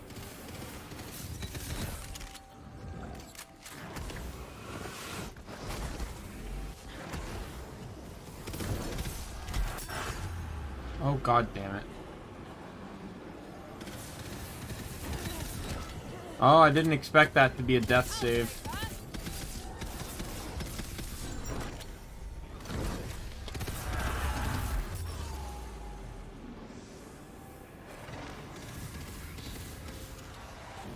And there were no more ads. Yay! I get to start the fight all over again because the ads ran out and nothing was spawning to help me get up. My least favorite part in the Borderlands franchise is the few bosses you have to fight that don't continue a stream of ads. So you literally have no potential way of actually dealing with them. Or, you know, like, you basically just have to not get hit.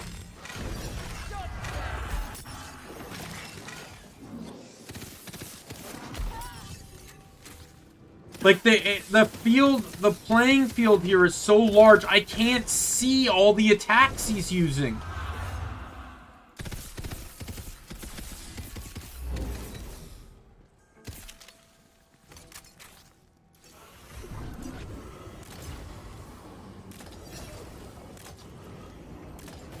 Thanks for the reload, idiot.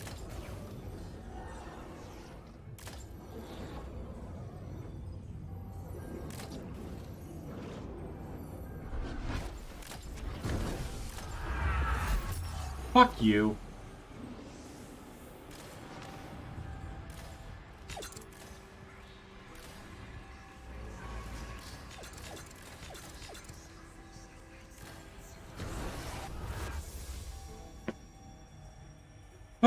Ah!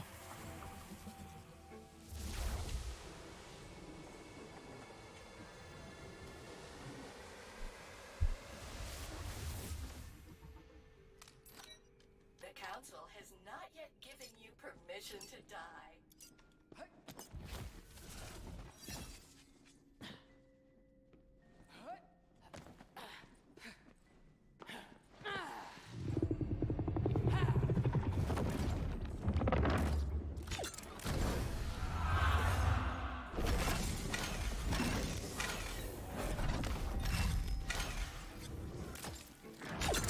Oi! Thanks for that. Nothing that Oh my god! God!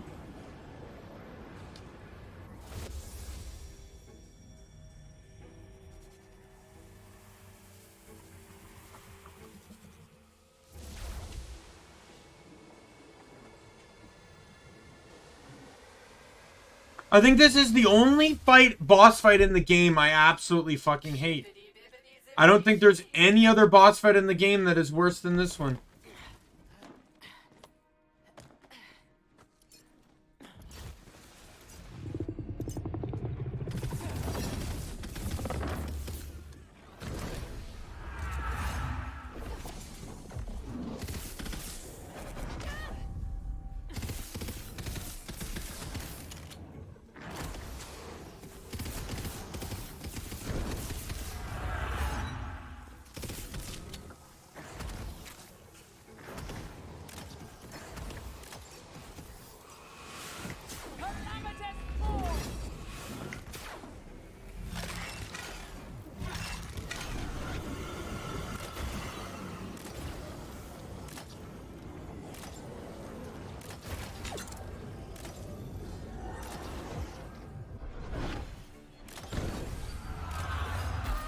Oh my god.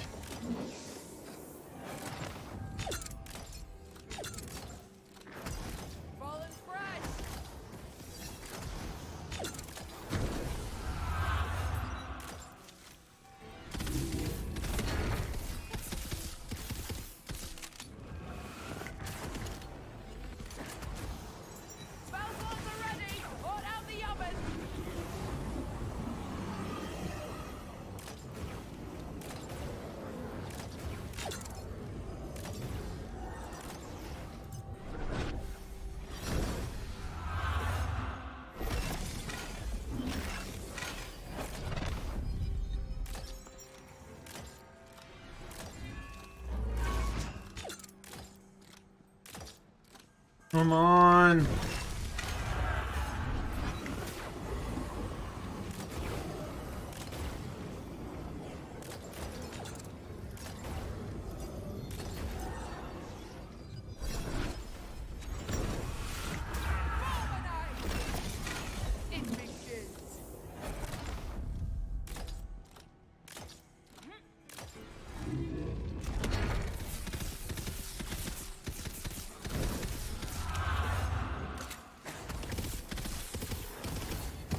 Die, you piece of crap.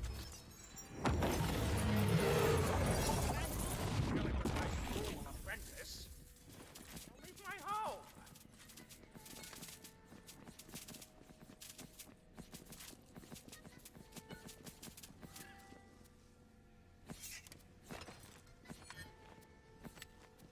Just sold stuff, so I should be able to pick up everything that he dropped. I'll analyze it once I leave, or once I pick it all up anyway. I got 3 purple spells.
I'll take that one, actually. Way better weapon.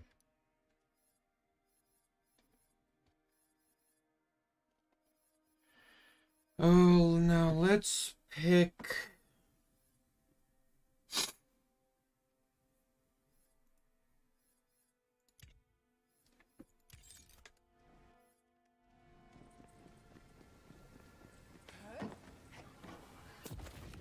Normal sized again. Excellent. You've escaped without the usual embiggening vertigo and teeth liquidation.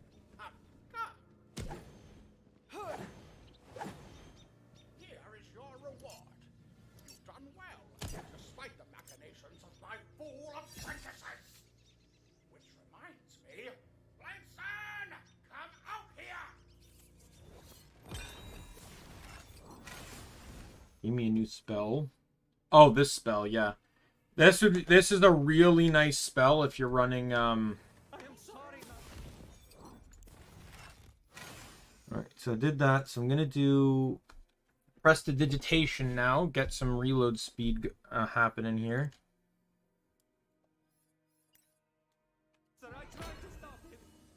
Well, your first act of apology will be sweeping up the basement.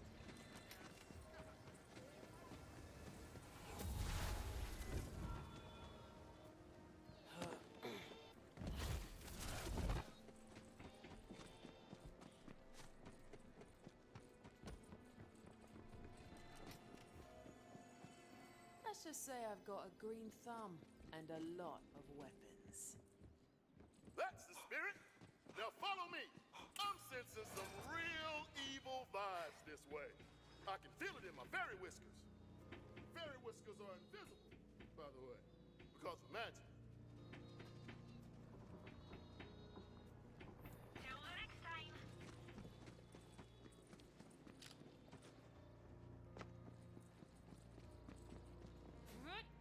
And there's an immediately another. Oh, damn. That's a fiend bloom. And it's giving off some evil mojo.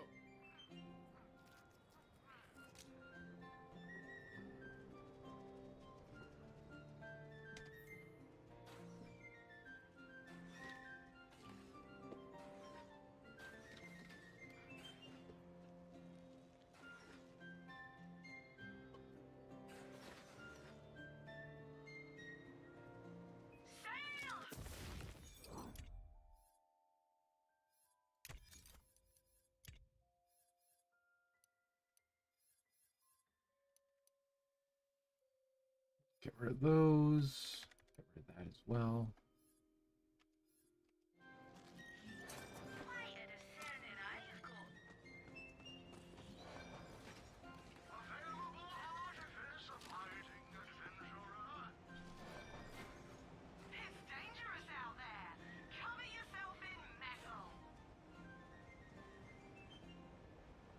There's spell shot in Spore Warden.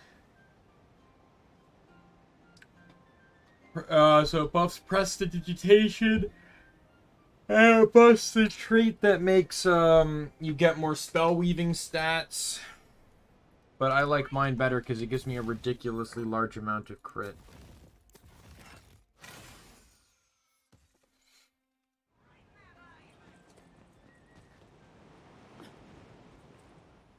These must be the source of the parasite strength. Hell no. Give me a second to do my fairy thing and purge the evil.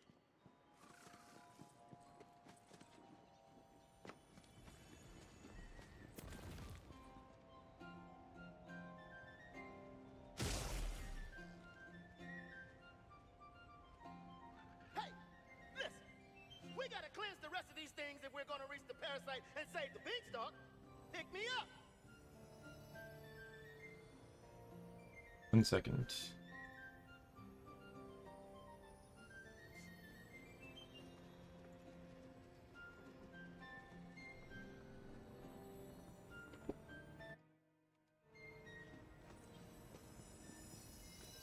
Oh, isn't he cute when he's all tidy and pick-upable?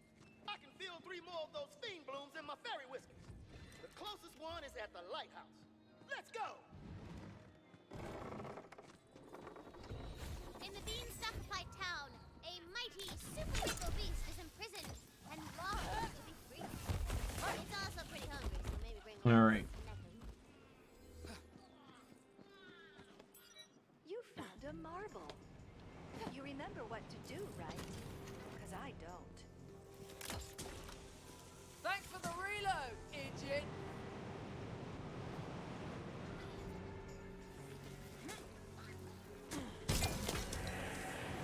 Eldon spent all his time at the archives now. Die, die, die. I like the way his lashes flutter across the page. And the shape of his lips as he mumbles about possession and soul transmutation and dark bonds. His face is so good. That's a normal friend thought, right? Yes. So friendly. Why do they all have to be iron shrooms?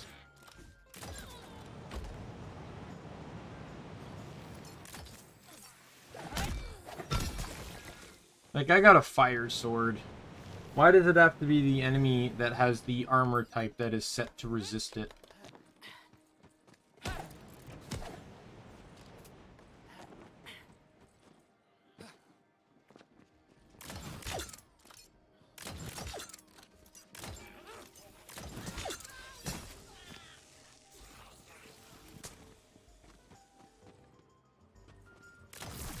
Another notch is not a coin to show for it.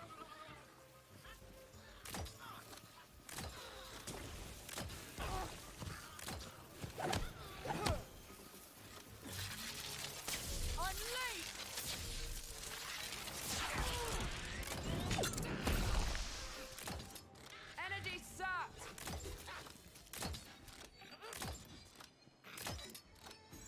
Spells are up.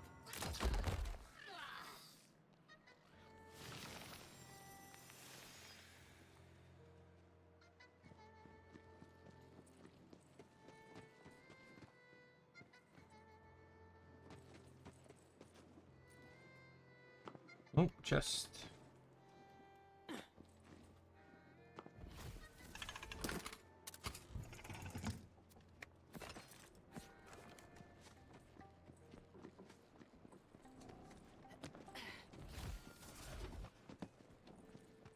This parasite is Oh no.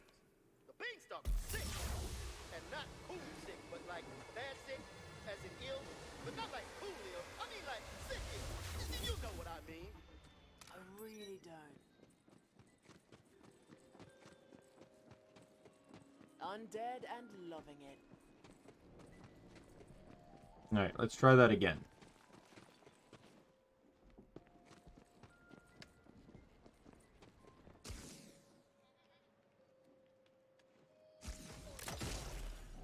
How's that for an active reload?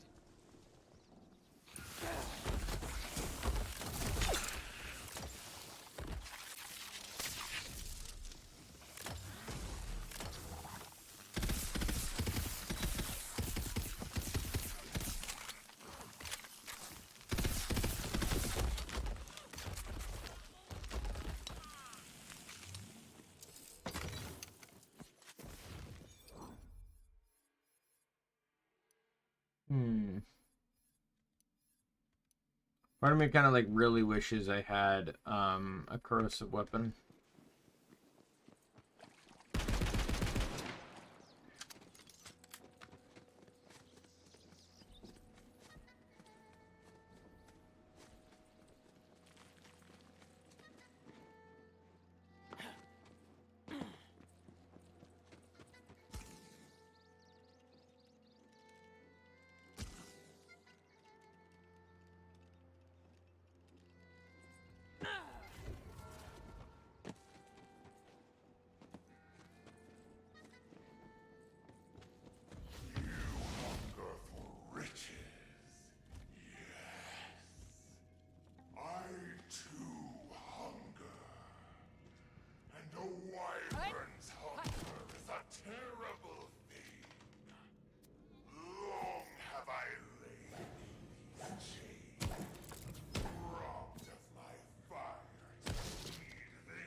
Well, it's interesting that I'm coming up to this part. I was gonna let let Nick or someone choose the ending to this one, but Usually I kill wyverns, but usually they're not offering to pay me. Alright, I'm in.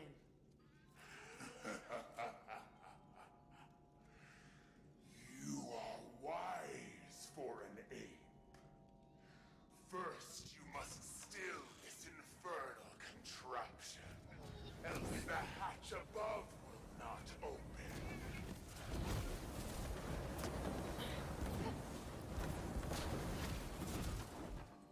That was easy. She's taken care of. What now? Somewhere near this prison, perhaps where the sun shines, lies the release mechanism to open my cage. Activate it, and I shall have my freedom.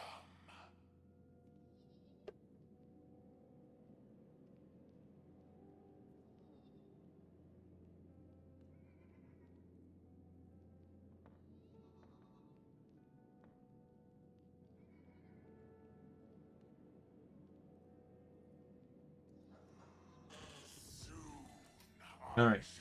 Because there's two options. You can either feed him or free him. And if you free him, it's the same reward, but if you free him, you fight him. If you feed him first, he, Well, hope someone's in the mood for I was gonna let someone watch, but no one's in chat at the moment. You were short work. I'll take that. Die hammer! Simple geometry.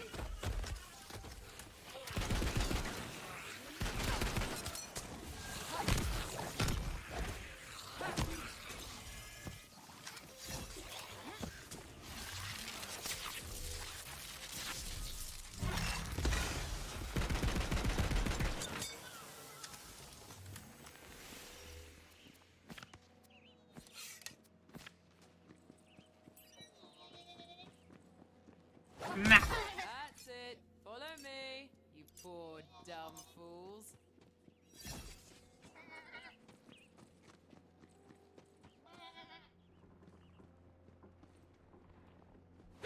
Smack!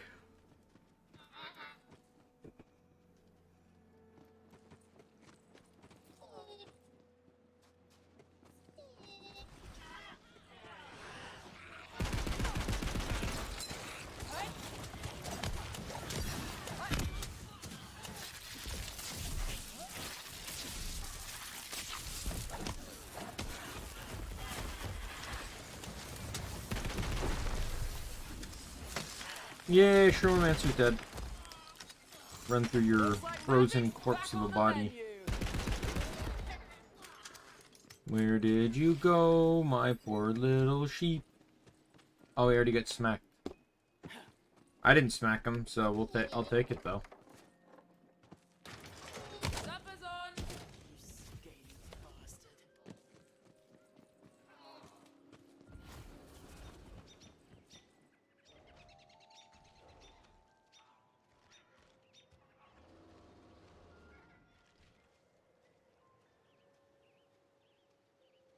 I better not regret this. Step forth, ape, that I may grant you my boon.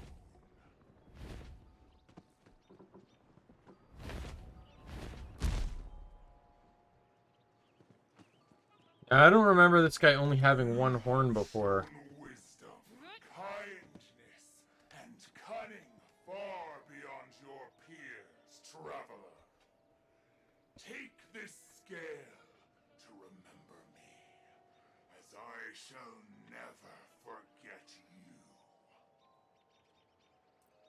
Great, I'll immediately sell it because the scale only has use for clawbring. Thank you.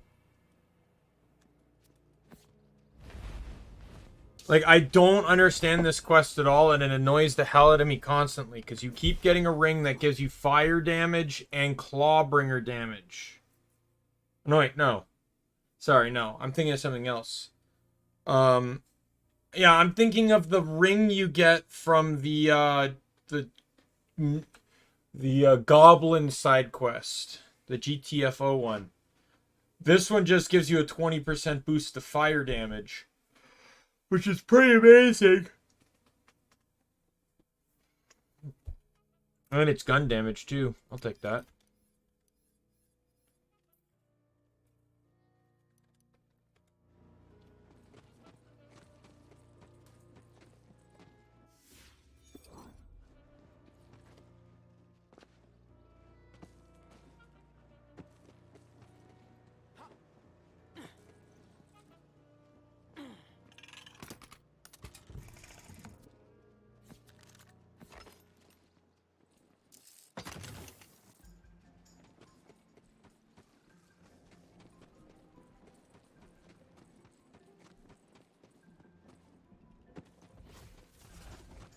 Let's go.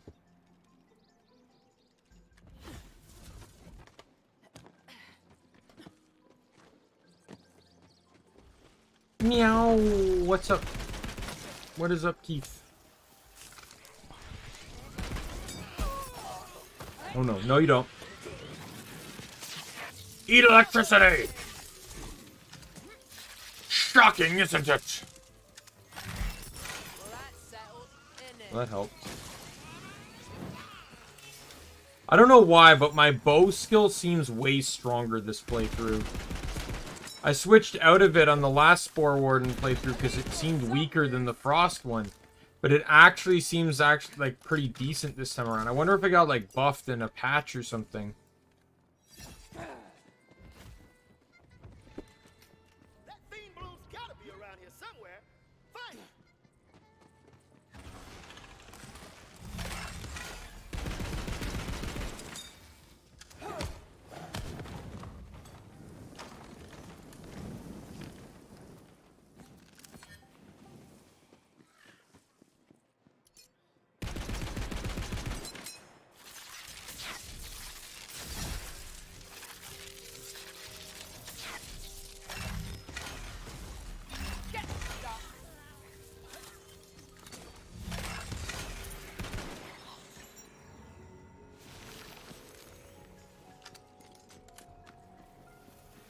Alright, let's climb up.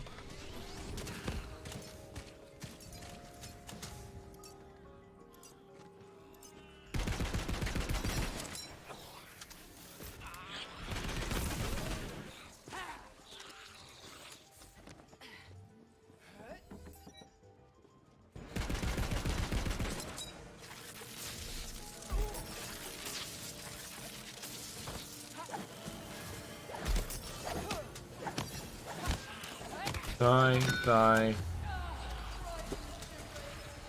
How did you not die? Vengeance on my mind.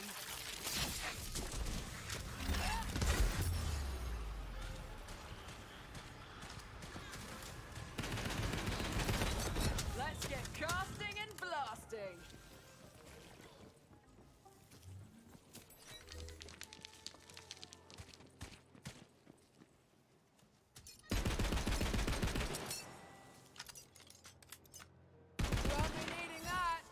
Unhand me, hero! Which is to say, put me down near the Fiend Bloom. And the Punch Father does his fairy, magic-tastical thing at the Fiend Bloom!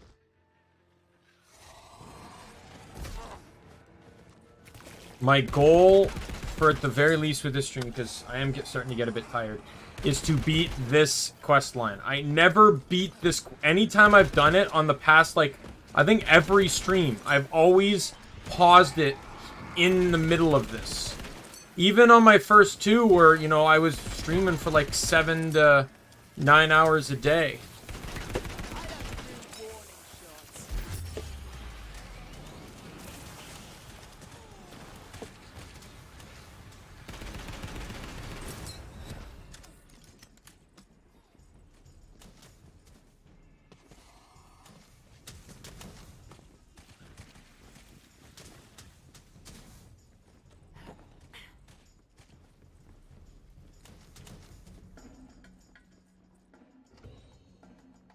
A knightly gentleman of the highest esteem is in search of a squire high atop the rooster. Go there and aid him in his most illustrious task.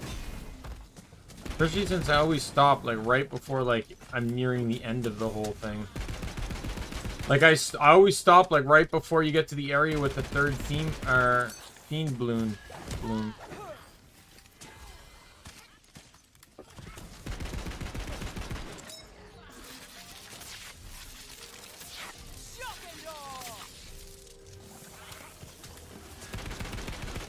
Shock and awe. I know it's a pun, but I feel like it's also a reference to one of Jade's traits as well. Oh no, sorry, Jade's traits is shock and awe.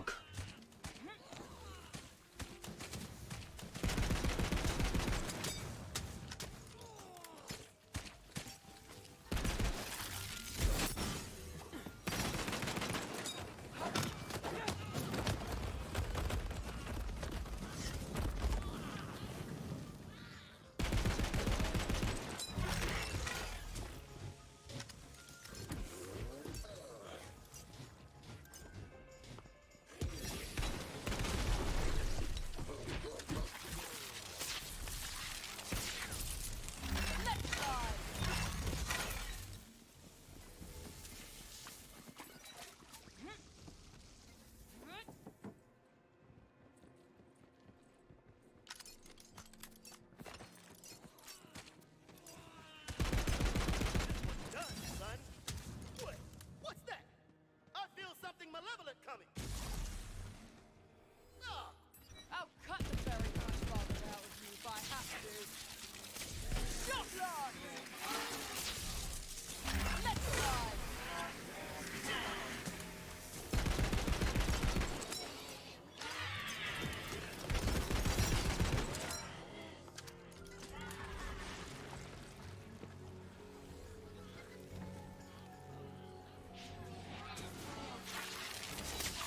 Magic's dry! All right.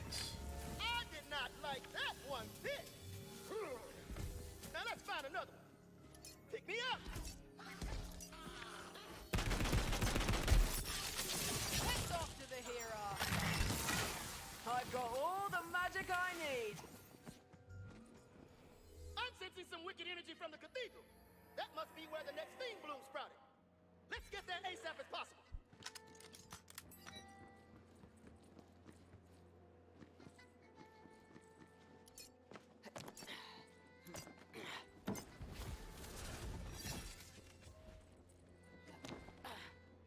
Like, I remember I always sign off at Ron's spot. I have no reason to go over there anymore. I got all the dice.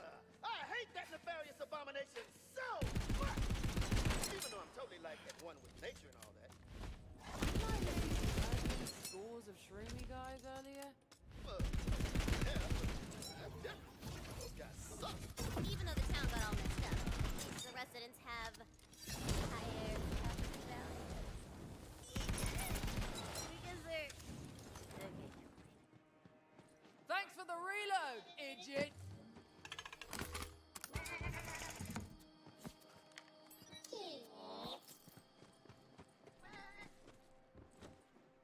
That was close.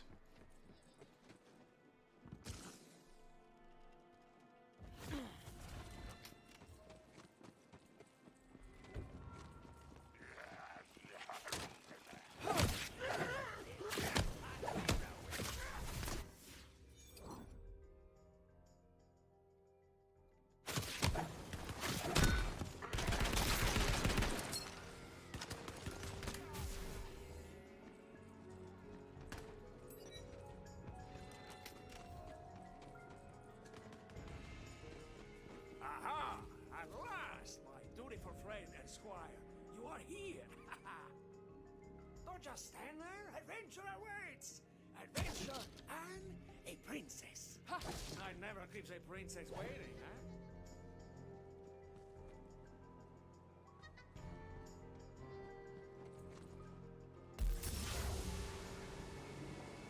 huh? Oh, great.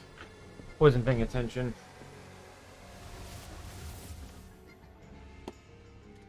This is just like...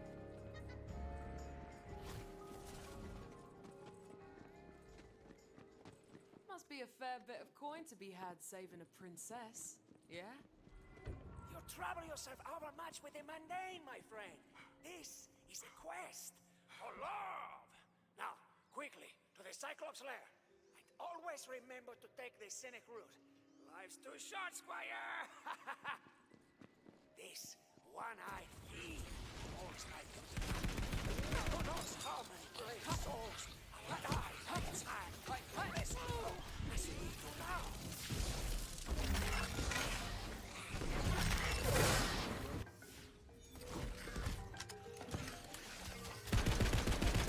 See forever. See months. Light strike! At least you're something!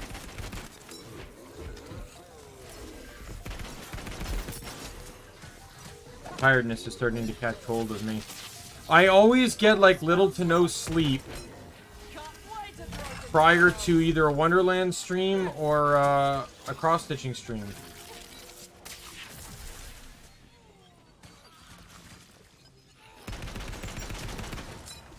There are always the streams that suffer the most due to my lack of sleep.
this guy think the clock tower with one eye is a cyclops, and we're just going along with it? I may actually have to end it after this stream if I'm already dozing off. As much as I just said I didn't want to. Okay, I see your point. I know what's left, but I did promise though, because I do really want to push to get through Borderlands. So I promised that starting next week, I will be running Wonderlands on one of my days off from work. So that way I can actually push longer streams. I can do like 6 to 8 hour streams to try and push through more of the game.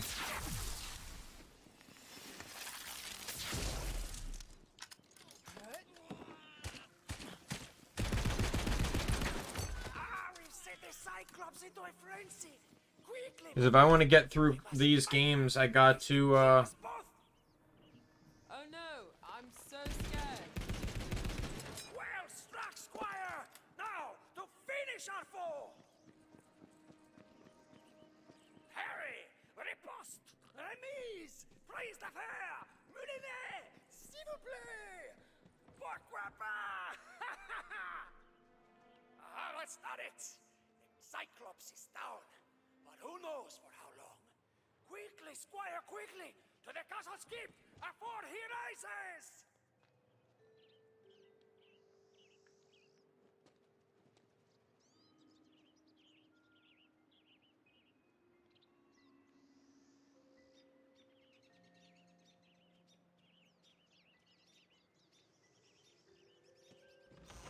Oh, misery! Thy name is Rivote! The Cyclops jaunt me with some foul ire! I can scarce go on. I don't know, I feel like I might have gotten a second wind here. I will see, I will go as far as I think I'm able to. I'd really like to beat this map though.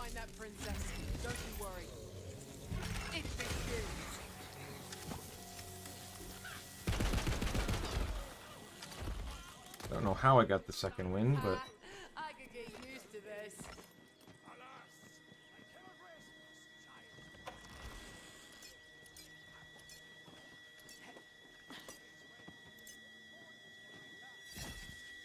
Oh, bollocks.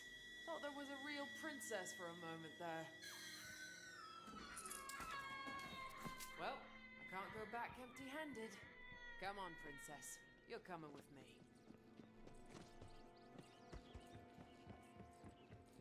You're back! Ah, my heart swells to know my love is near. Have you brought me my sweet, sweet daffodil? Of course I have. One princess, as promised. Why, Squire, you must be quite blind to think this woman made a princess. Meaning no offense, madame. The princess has the tall and straight-back bearing of royalty, the slim silhouette of noble refinement, and has long blonde hair, straight as a quiver of golden arrows. Quickly, quickly, go get the real princess. yeah. Tall, slim, and blonde. You must be the princess. Have you the princess at last? Aye, here she is. I think.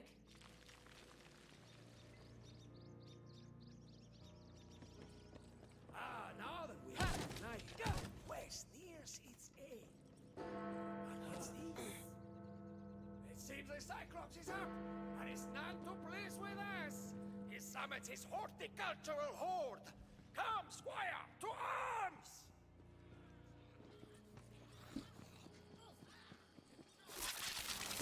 This will be over before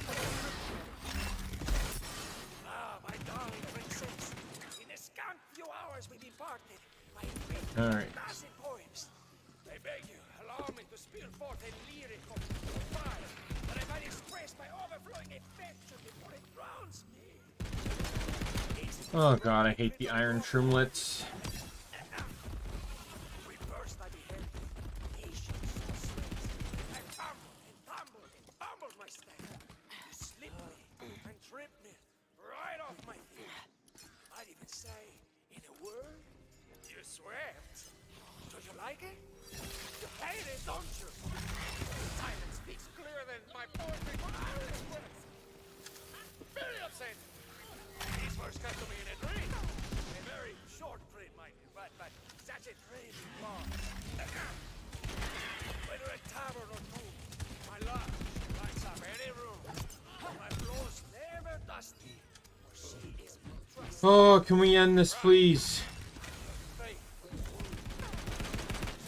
Love sweeps away the dust, like a brush, or feather duster, or some birthday sweep. Yeah? It's a metaphor. Yeah, I'm probably gonna call it after this. I have that second wind I was talking about, but it feels very temporary. Every moment I learned of your circumstance, I took action straight away. Made time to wait for my squire to arrive to help me rescue you. Yet, while my squire retrieved you, I single-handedly kept this strike clubs at bay. I would have fended off 100 snakes. Does this guy ever shut up? I've seen this happen before. He's in a love trance. We're gonna have to get physical to snap him out of it. No way, girl. I only narrate up to... Thank you.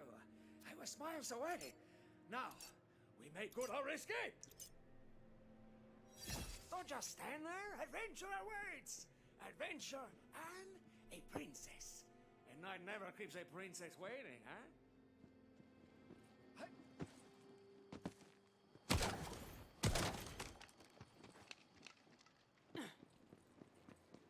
Wow, if it isn't my favorite killer fungus.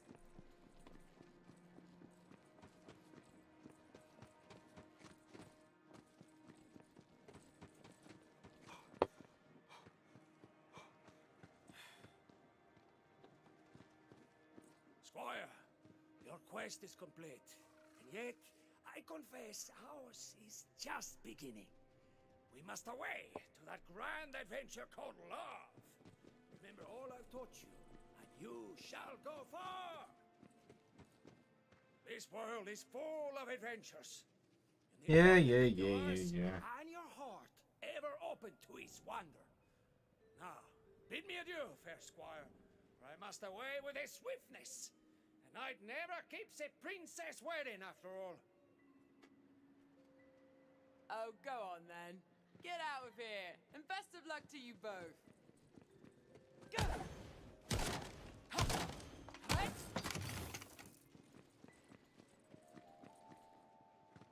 Adventure! That's not what I expected.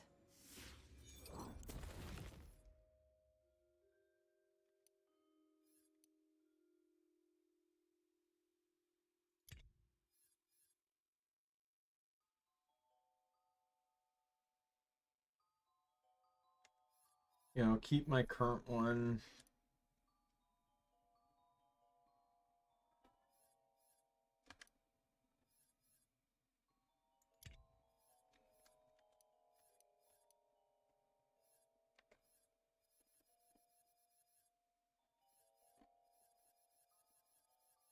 I have a shield somewhere, right? Yep.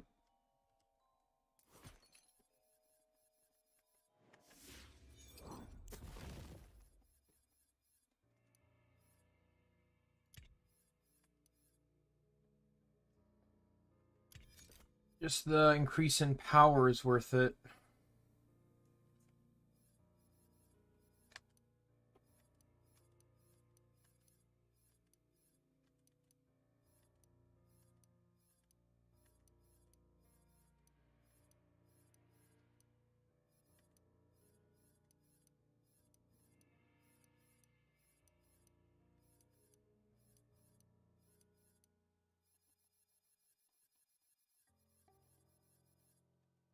Right.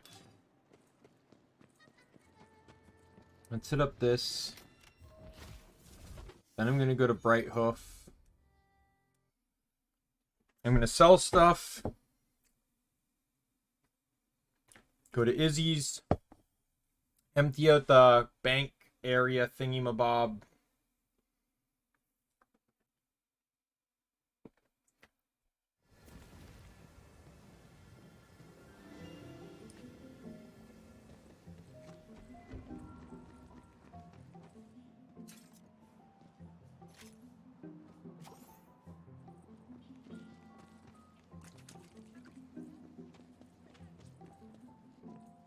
So I can get a bunch of stuff.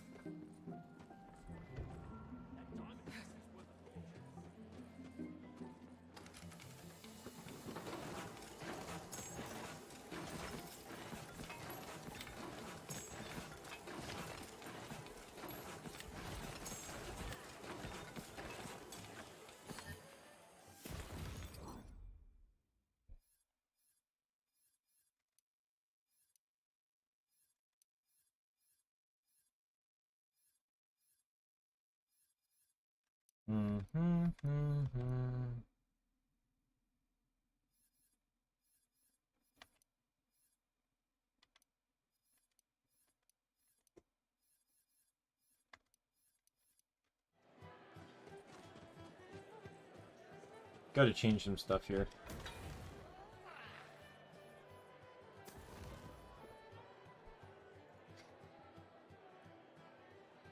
I miss the town troubadour. I hope he's still singing inside that giant whale.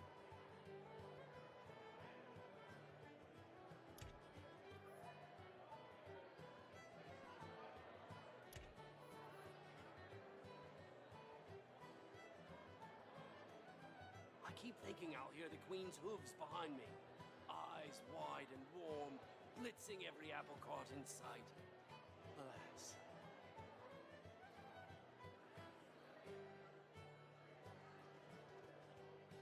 I keep thinking I'll hear the Queen's hooves behind me. Eyes wide and warm, blitzing every apple cart in sight. Alas.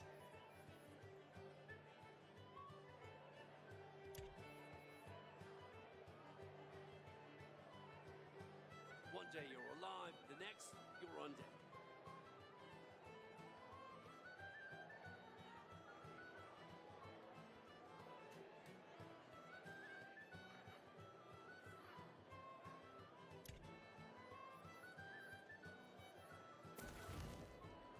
Wish I could have been a pirate like my mom, or a merman like my pa. There we go.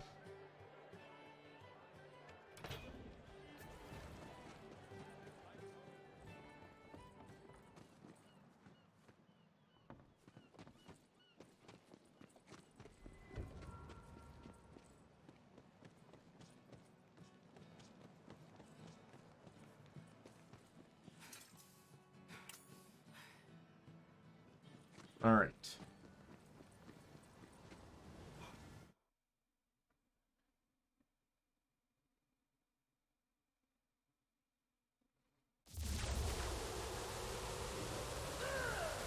I hate that nefarious abomination so much! Even though I'm totally like at one with nature and all that. All right. I'm going to call it here. I do feel like I got a second wind, but being tired is more than just having a second wind to me. I get really like antsy, I get really cold and jittery, like it's really hard to sit still, even more so than normal. It just becomes uncomfortable to play the game. If I was using controller, I could, you know, and not VTubing, I could probably stand up and move around and stuff, but I can't do that. So yeah, so it's a bit of a shorter stream. I do apologize. Like, I really do need to work on getting better sleep, so that these kind of situations don't happen. Last night, I think I got 2.5 hours of sleep. Because it's unfair for people that want to see these particular games or the cross-stitching streams, and then I do very short ones because I didn't get sleep the night before, so I'm ridiculously tired after work, and you know, I really do need to work to improve that. And I apologize to everyone that gets affected by that. Especially, like, I don't like nearly falling asleep on stream half the time. And I feel like I'm constantly hindering my ability to progress in some of these streams, forcing me to play them longer. But yeah. Anyway, so I'm gonna end it here. I'll probably make my schedule tonight, so it gets posted midday tomorrow. If not, it'll be posted tomorrow night. And then Sunday we will be back with more Kingdoms of Amalur, finishing up the thing. And since Kingdoms of Amalur is my day off, one of my 2 days off for next week, the other day off will be Wonderlands. I'm hoping to push through several maps. Finish off this one. Finish off the ones with